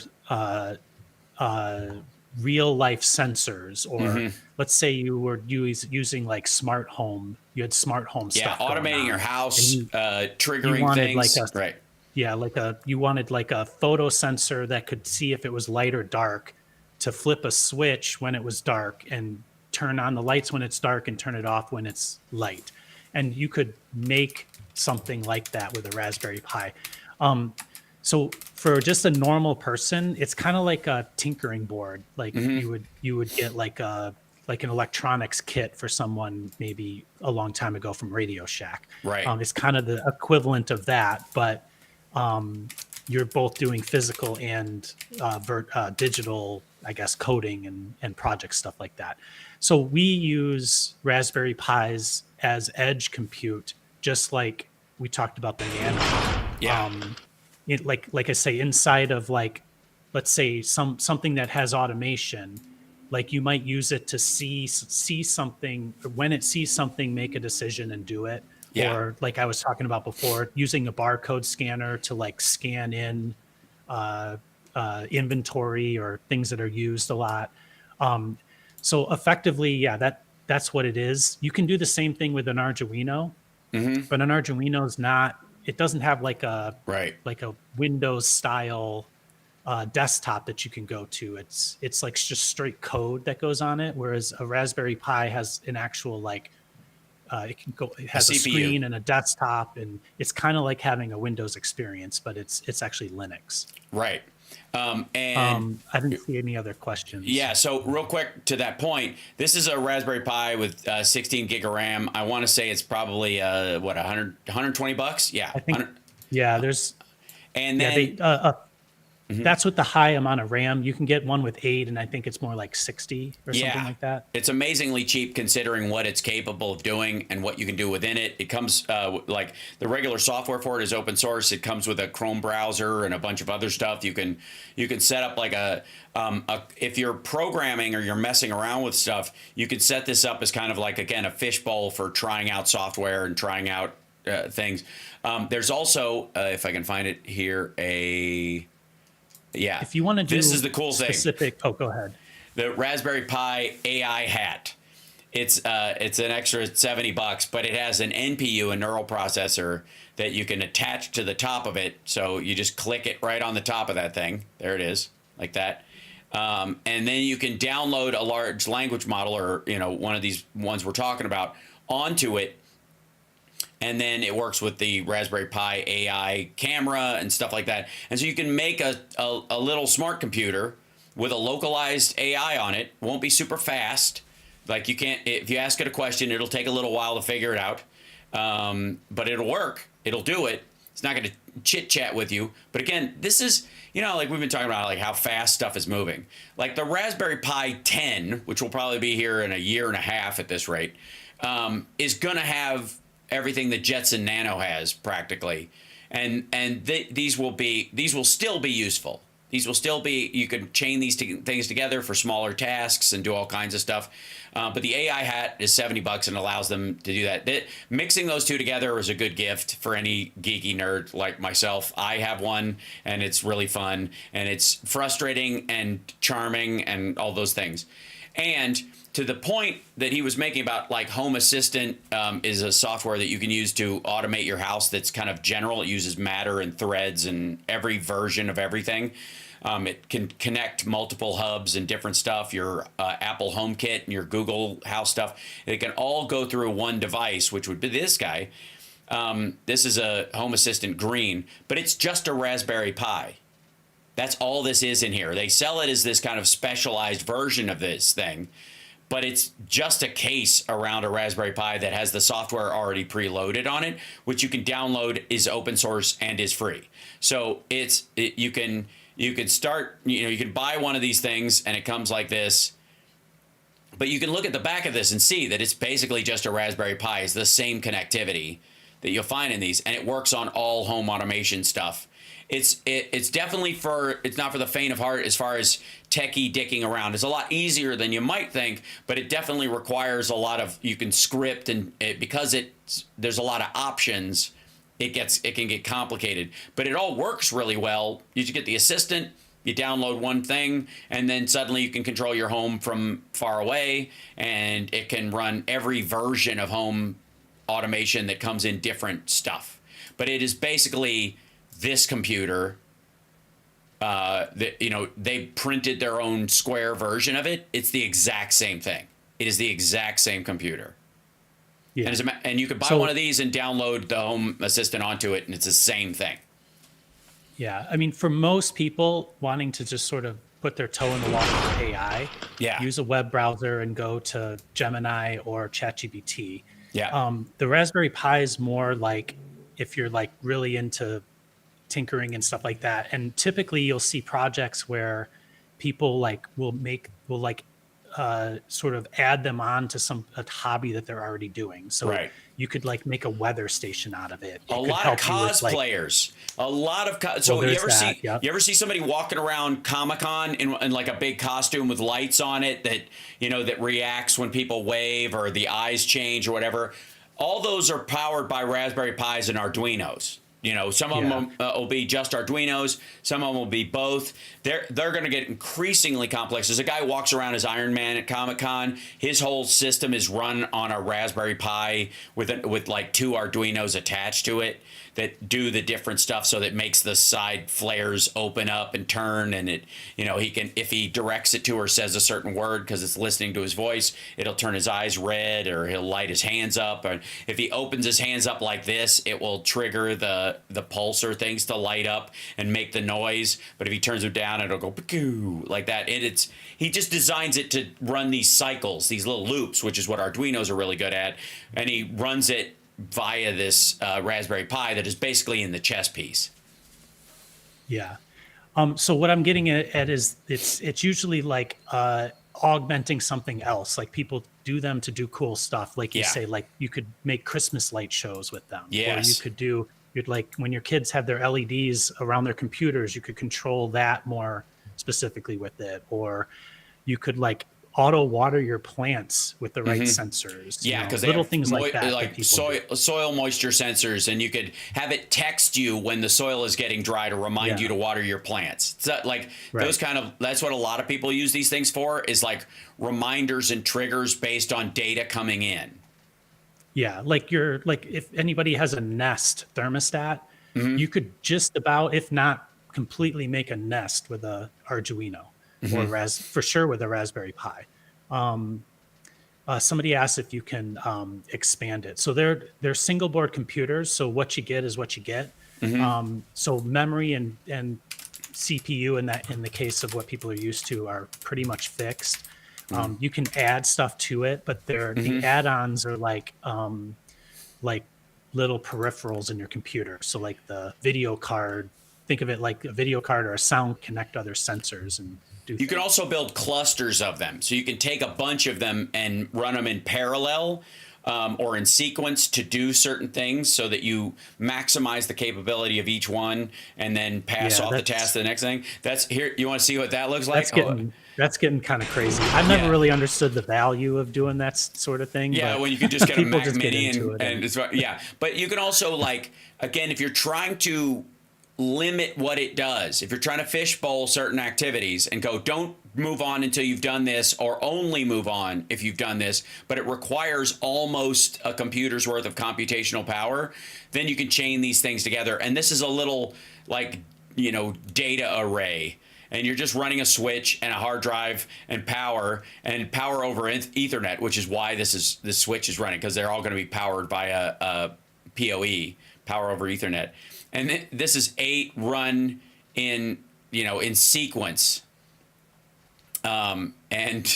And you just make your own, like you have to make your own USB fans to cool them off and build your own case and attach these things together like a big fucking nerd. And then it gives you the code to kind of configure them running an interface, which again is not that hard. And then you dump this into ChatGPT and you go, I want this to do something specific, and it helps you along. That's the crazy part. But this is the kind of stuff people do with it. That's what I'm doing right now. Yes. Where an example of a project is we have barcodes on. We run Machine Shop, and we have a bunch of tooling that we can. It's a consumable, so we go through. Yeah. If we have a job, it might eat through a couple of tools per job, so we have to keep inventory of that. And so I want the person who runs the machine to not have to go onto the computer and check out a tool. I want to know that he took it out of the inventory and used it and threw it away. So we got it down to literally a Raspberry Pi attached to a barcode scanner. Mm-hmm. And you just click a barcode that says check out, click the one you check out, and it automatically sends it puts a row in a Notion database directly from the Raspberry Pi. So you don't have to plug it into a computer. You don't have to go on the web, nothing. You just scan with the barcode and it does the whole thing. So little things like that you can do. Right. Somebody said I can't remember who asked, but no, we don't get paid to. Raspberry Pis are this like thing that are ubiquitous, like they're out there, and they don't need to do any advertising. Like it just is. It's like its own single board computers in general are a big thing, and Raspberry Pi became very successful because they because of their support, like the operating system that's on it and the long-term support going from the first version all the way up to now which they're at 5. There's just a lot of people that use them, a lot of stuff online to learn about them. It's just it's the one that kind of rose to the top. Yeah. And there are a lot of people, they make, just like Arduinos, there are knockoffs and variances that people buy and sell and make and print their own. Sometimes people use an Arduino, create a project, and then they take the schematic for that project and then get a board printed that automatically does those things. It connects to what they want to connect it to and all that stuff, or has the jacks on it that they want. Here's a guy who, here you go, real quick. This is a guy who made a quantum computer using a Raspberry Pi. It's called QRASP, and it's a simulator. It simulates how a quantum computer would work. It's not a full functioning quantum computer, obviously, but you can. It can send instructions and receive them in theory from the quantum computer that IBM has if they gave you access. But it would just do it. This would be the portal by which they did it. The System 1, which is their quantum computer. Just all the stuff that's out there, like the main thing that I like to leave with people is when you think about how do we, what is, let's call it national security, like the idea of if it, in Ukraine, effectively the board that's on these drones that they use to bomb Russian tanks and infantry, they're basically a Raspberry Pi. They're probably not exactly that, but they're a single board computer. and they do the work that they do. So in order, in the past, it was like, in this case, you're waging war, or you're defending yourself. It has to do with how many bombs you can make, how many bullets you can make. We're getting to the point where it's about how secure are the supply chains that go into the technology that makes your life work, right? And to me, like, the thing we should be concentrating on is, how do we make those PC boards here? And how do we make the little chips that go on them? Not this big stuff. Like, the big stuff is cutting edge, and it's going to do all this stuff, and it's fun to look at and all that other stuff. But it's the little stuff that matters. Yes. And right now, when COVID hit, a lot of these small board computers, they just dried up because they weren't being made. The Raspberry Pi, I believe, is made in England, in the UK, I think, but most of the other ones are made in China. So, if China wanted to screw with the world, they would stop making servos, and they'd stop making little motors and all the little chips that go onto things, and all the little diodes and all that stuff. So it's that stuff that we need to pay attention to, right? I think, because a robot is a sum of all those parts, right? And so we can find jobs, we can make jobs in America by effectively, like, making our own components that go into our own technology. That's something I don't see a lot of right now. Right. Because everybody's so, like, enamored with, an AI thing that talks, Yes. But it's the motor inside the thing. It's the camera inside the thing. There's a million sensors in there that make that work.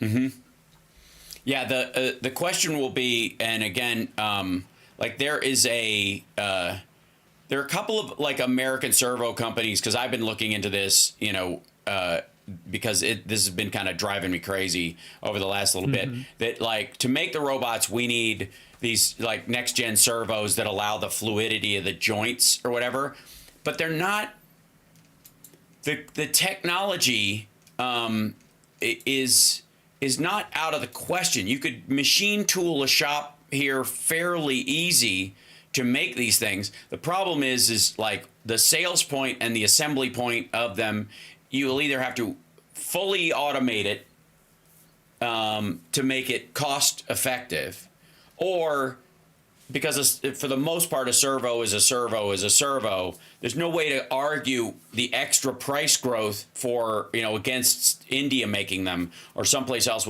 or Mexico making them at lower, at a lower function rate, until you can automate them. Right. And that's how we've talked about things coming back to the US. Yes. Because there's not, you either pay more or you automate. Those are your two choices. Right.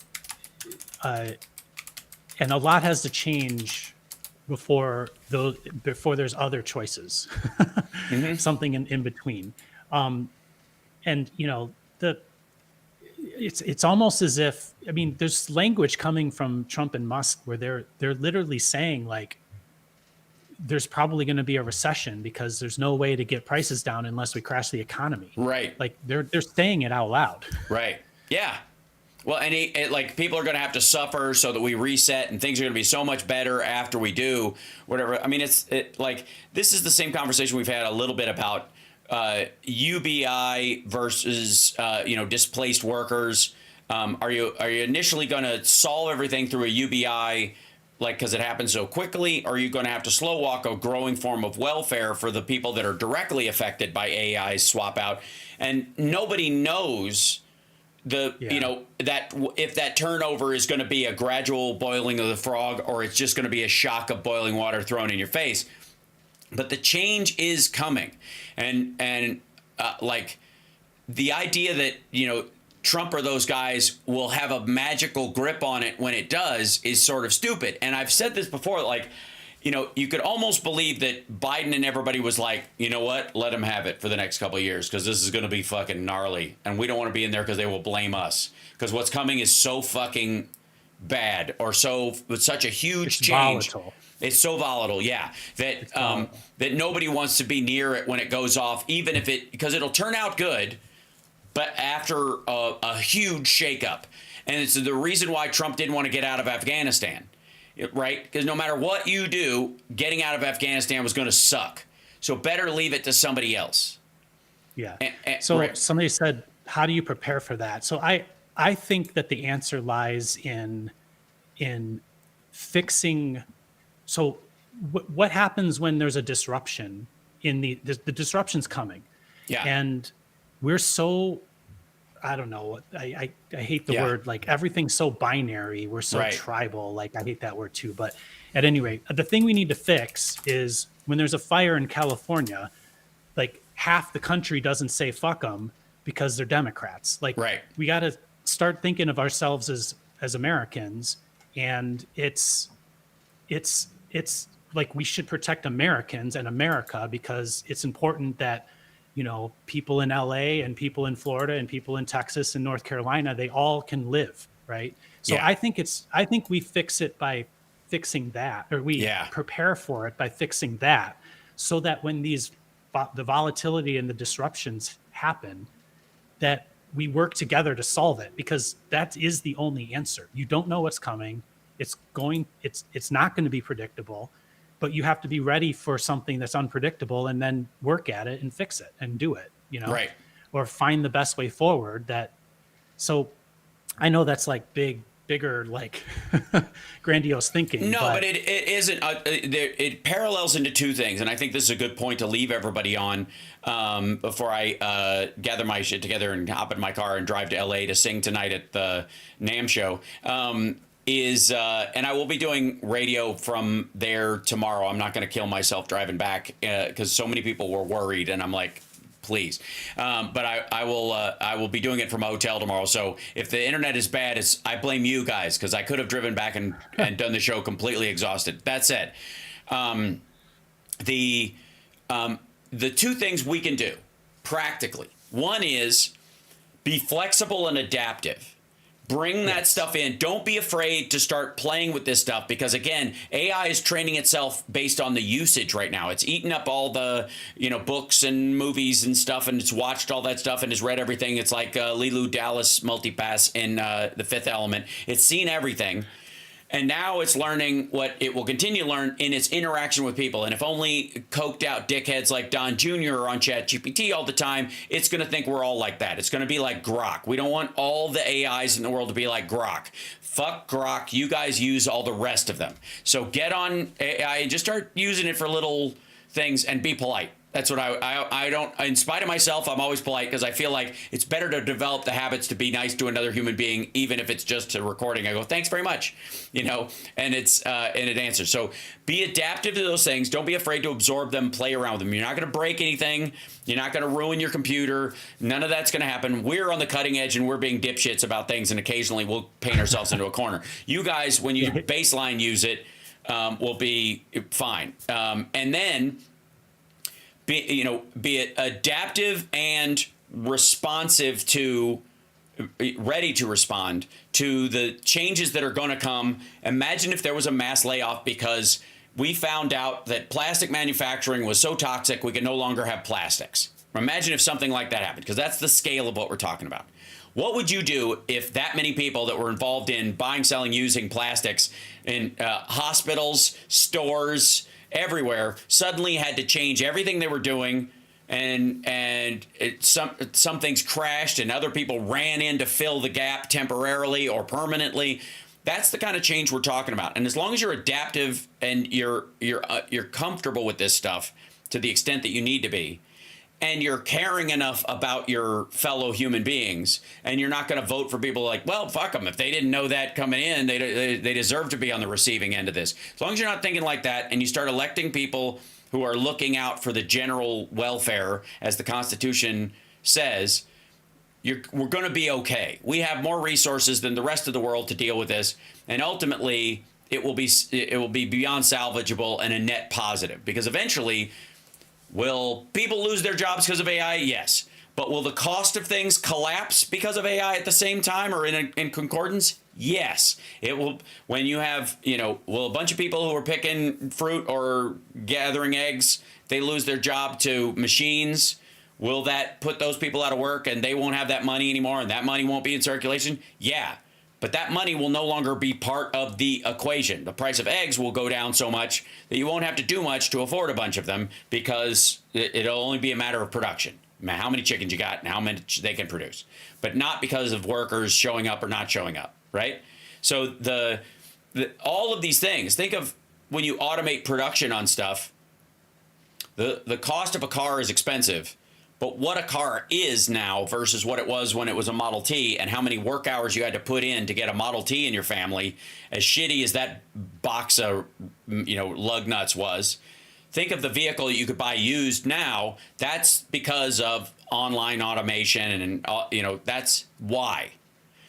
As that increases, we're not going to get quite to a replicator, Earl Grey, room temperature, or whatever, being zapped into existence. But once you get close to that, yes, people will make less money. Yes, jobs will pay less, but you'll need less of that pay to do it. So do we go back to a nickel for a cup of coffee? Maybe. Maybe that's what deflationary pressure of technology is. All technology is deflationary, always and ever.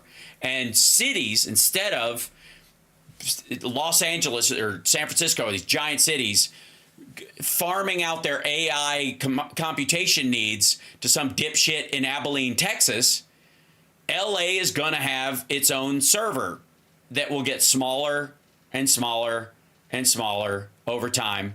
Companies will rent out Amazon services and stuff until they build their own AI server that they use, that's going to get smaller and smaller and smaller. And then at some point, there's this crisscross where I have a computer on my desk that is as powerful as any multinational corporation had access to computationally 10 years ago.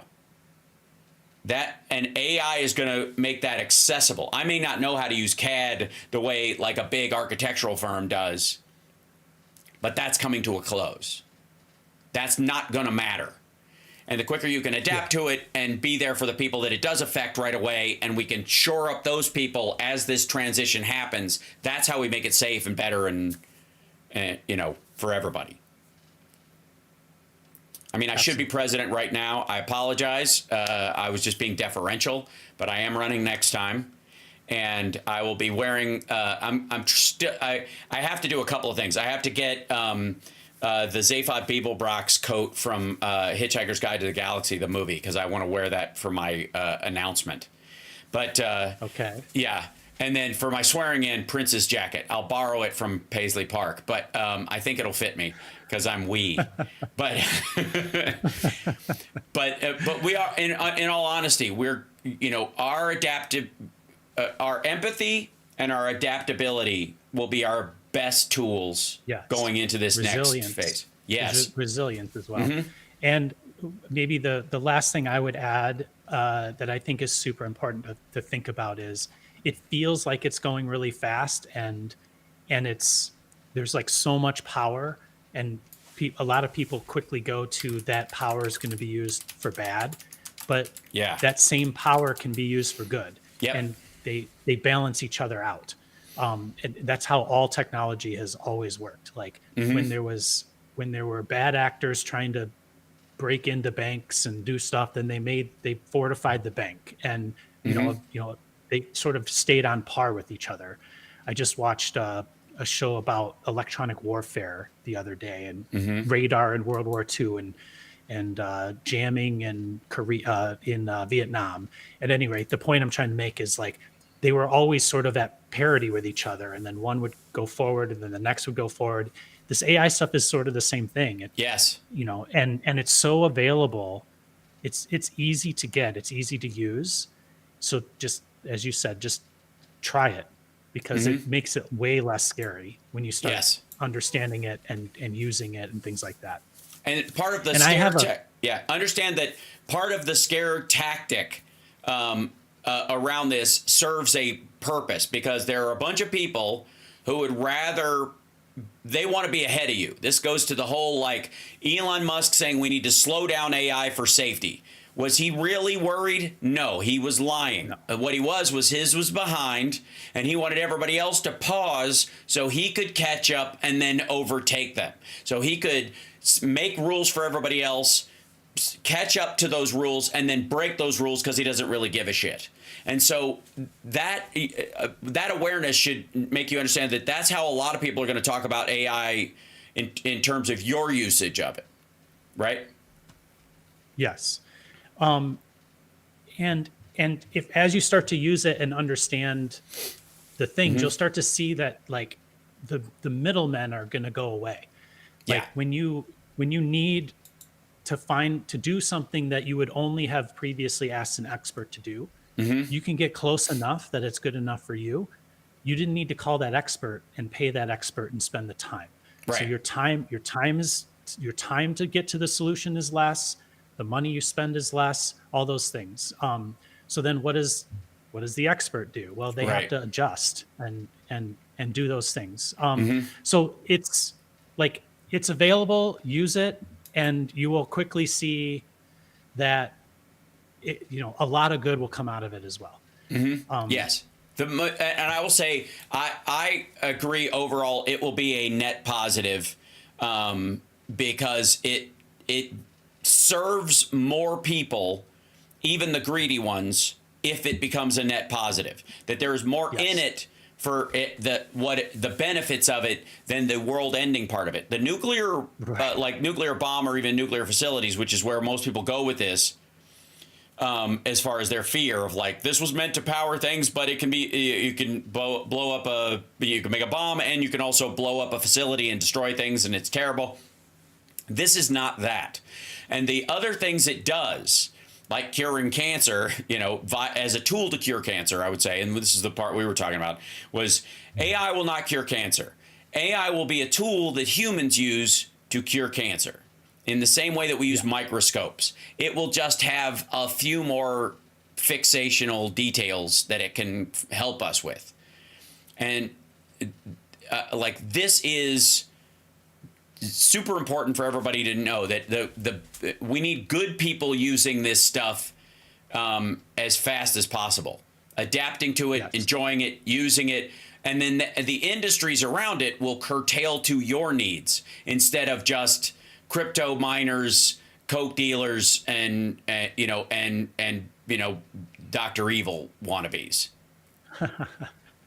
Yeah. And then I guess the last thing I'll say is, like, we try to preach, don't make it human. It's not human. It's just it's computer software, effectively, and it's a tool like everything else. It's a user interface. It's not human, and the more you make it human, like the more you'll sort of think that it's going to do something that it's incapable of doing. Yeah. So just think of it like a tool, try it out, and don't be scared. Yep. Everything's going to be fine. It's going to be fine. We're going to be all right. And one of the most fun things is you can watch Donald Trump multiple times over the next year and a half before he vapor locks, because it's too much pressure, trying to explain crypto and AI to increasingly large groups of people. And it's going to get funnier and funnier until it gets scary and then funny again, because that's the cycle with this idiot. And yeah. Awesome. All right. Well, yeah. Appreciate I gotta run. Yeah, me too. So thanks so much, Rob Glenn. Always appreciate it. Hopefully this brings people a little bit closer to their comfort level. We got to start slicing up bits of this into measurable chunks. And next week we're gonna show you guys the Gemini thing. We worked on it this morning, so we'll be able to show you guys what's up and how that kind of thing works. So you can make use of it, because again, it's free. It's the free version of it even, and it can be incredibly useful as like a tutorial tool, or just learning how to use stuff better that you use all the time, right? Yeah, it's going to be cool. I'm just very excited. It's very cool. Awesome. Very cool. Well, thank you, chat. Have a good weekend and week next week, and we'll see you next Friday. Absolutely. All right. Thanks, Rob. See you soon. Okay. Safe travels. Thank you. And there he goes, ladies and gentlemen, Rob Glenn. And there are, let's see if this is There's this one. Hold on. Boink. There are a bunch of advancements that are happening because of AI. Specifically speeding up technological advancements. Sorry, there we go. Grab this one. There you go. That I want to show you a couple of these things. There were things that were physically possible recently, right? As a few years ago. I mean, they've all been, I guess they're always physically possible in that regard. What in the world? Close down, you silly page. What's happening? I have far too many pages open and my computer is freaking out. Yeah. Okay, I'll wait for it to catch up. It seems to be very tired. I'm going to close that. I'll close anything that's reacting to my other stuff. And close that. And this, close this. And go, oh, I see, because there we go. This is, if I may, get ready for the next, and Trump will claim credit for these things, okay? He's an idiot, but he will claim credit for a lot of things. He's effectively, this thing he did with those guys at the White House was him cutting a ribbon on something that Biden started, and get used to that. But it won't matter. It's not going to change a goddamn thing. However he talks about it, it's not going to change the trajectory of it at all. Everything Trump says about AI or technology or manufacturing in the United States, or even use of fossil fuels functionally in the country and across the world and all this stuff, all it is doing is effectively him drawing, redrawing the path of a hurricane with a Sharpie. That's what he's doing every day. And when he brings up Greenland and fucking Canada being the 51st state, just think of it, dickhead with Sharpie drawing on map. That's all the impact is going to have. And I say this with love to all of our dear friends on the Democratic side who have stroke of the pen fallacy burrowed into their brain, and other people who think that descriptions and definitions are the same goddamn thing, and they are not. I mean, isn't that what the conversation about sexes versus gender is really about? Definitions versus descriptives. And these are two different things. Okay? And as long as you recognize that, you can understand that no description is ever going to change the definition of something because it is defined. And no definition rules about how you describe something because you are communicating that definition to someone else. Okay, there you go. So Trump's fucking description of something is not going to change the course of the storm. He's just and to my progressive friends out there, and especially the faux-gressives, I hate to break it to you, but drawing a blue line on a map does not magically create a river. You feel me? Okay. And it's okay. The land was fine the way it was. You don't have to change the description of it to try, the map is not the territory. Okay, now, couple of things I want to show you. There are a bunch of advances in science and technology and medicine that you're going to see come, and Trump is going to take credit for it, okay? I hate to be a bore on the subject, right? That he's going to take credit for, or advancements that will occur in the next couple of years, or even after he leaves office and other people are doing them, and he's going to go, that was me, if he's still around. They're happening anyways. Doesn't matter. Nothing he can stop. And a lot of it is because AI is creating a scientific quickening, which is reason for concern for a lot of folks, but that's the reality. Okay, diamonds infused with boron, a breakthrough in quantum tech. Diamonds mixed with boron could revolutionize applications in electronics and quantum optics. We can now make diamonds, like these little diamond chips that are cheap to make through processing coal, which is a much better use of coal, quite frankly, or silicon in general, or carbon rather, to replace silicon. Boron-doped diamonds, sounds naughty, can generate plasmons, paving the way for their use in advanced biosensors and optical devices at the nanoscale. Diamonds are also excellent heat conductors, known for their hardness and clarity, which is why diamond nuclear batteries are becoming a thing. I've talked about this. It's only a matter of time, kids. For this reason, they are used in thermal conductive pastes, With dopants like boron, diamonds can become semiconductors, making them attractive for higher power electronics and modern quantum optics. Scientists from Case Western High Reserve University and University of Illinois Urbana-Champaign, which is where HAL, the computer, came from.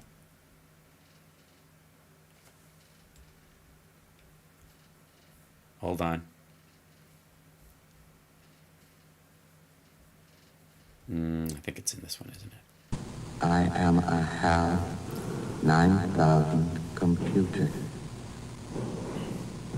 I became operational at the HAL plant in Urbana, Illinois on the 12th of January, 1992. That was a long time ago. He's old. No wonder he was so glitchy. These folks have discovered that boron-doped diamonds can generate plasmons, waves of electrons that move under the influence of light. So you can bounce shit around and you can use it for coding and that kind of stuff. Okay, that is largely because of AI enhancements that the lab is using. How about this one? U.S. engineers turned salty seawater into drinking water with new, cheap method. Researchers have developed carbon cloth electrodes that efficiently remove boron from seawater. You can use it with the diamonds. Am I boring you? Potentially replacing costly chemicals in desalination. Electrodes remove boron from desalination water by splitting molecules into ions. Hydroxide ions bind to boron, which adheres to positive electrodes, ensuring, I'm not telling you anything you don't already know, ensuring safer water, drinking water production. Okay, there's that one. All right, then new technology removes CO2 99,000 times faster than all Earth's oceans combined. You're going to need a few of these. But the facilities, their efficiency has increased so much in the last 5 years, and in the last year and a half, it's super accelerated, and largely because they can run their models through AI, and the efficiency goes through the roof before they produce the units. World's oceans absorb roughly 25% of human-generated carbon dioxide, serving as nature's largest carbon sink. Carbon dioxide removal companies like Aquatic are working to amplify this process, capturing even more CO2 to combat climate change. We take what the ocean does and amplify that. Advanced ocean-based carbon removal. The company is part of a growing field of marine CDR innovators seeking to maximize the ocean's potential as a climate solution, according to the National Academies of Science, Engineering, and Medicine. Seawater electrolysis is the process. New building materials. Here you go. New building materials could lock away billions of tons of CO2. The Southern Ocean captures 25% more CO2 than previously thought. So that's good news. Which is one of the reasons why the projections about climate change, while they, certain ones have come through, other ones haven't. It hasn't been as cataclysmic by now because we're finding out more about how much CO2 is reclaimed by the ocean, right? Okay. These things are happening all the time. And AI is speeding these things up. And I need you guys to know this so that our fixation on fucking Stargate and all this stuff is making everybody miss these things. There's a lot to be bullish about that are, and again, in spite of Trump, not because of him, are going to change the way we do a lot of things in a positive sense. Meanwhile, remember, everything Trump touches dies. XRP, Bitcoin price gains stall. What Trump actually means for crypto. I know more about crypto than the crypto keeper. It's down like 5,000, $4,000 since his little meme coin came out, and everybody's bitching that he's undermining the value of crypto. Understand that this is a crucial aspect of this, is that we're going to need to adapt. He's not going to know how, and he's going to be talking out of his ass, and it's going to be hilarious. And a bunch of people are going to have to step in so he doesn't fuck everything up. And they know this. That's why everybody is hand-holding him. And if you don't believe me, look at the guy who's explaining what he is signing to him as he sits at the desk. So there you go. Just saying. On that note, I'm out. I gotta go. I got a show to do, and if I do a show this afternoon, it will be later in the day, and I apologize for that because The drive is such that if I leave right this second, I will get there just in time to start plugging stuff in. So be patient with me. Be gentle. And if I can't do the show, I will make up one this weekend. Okay, bye.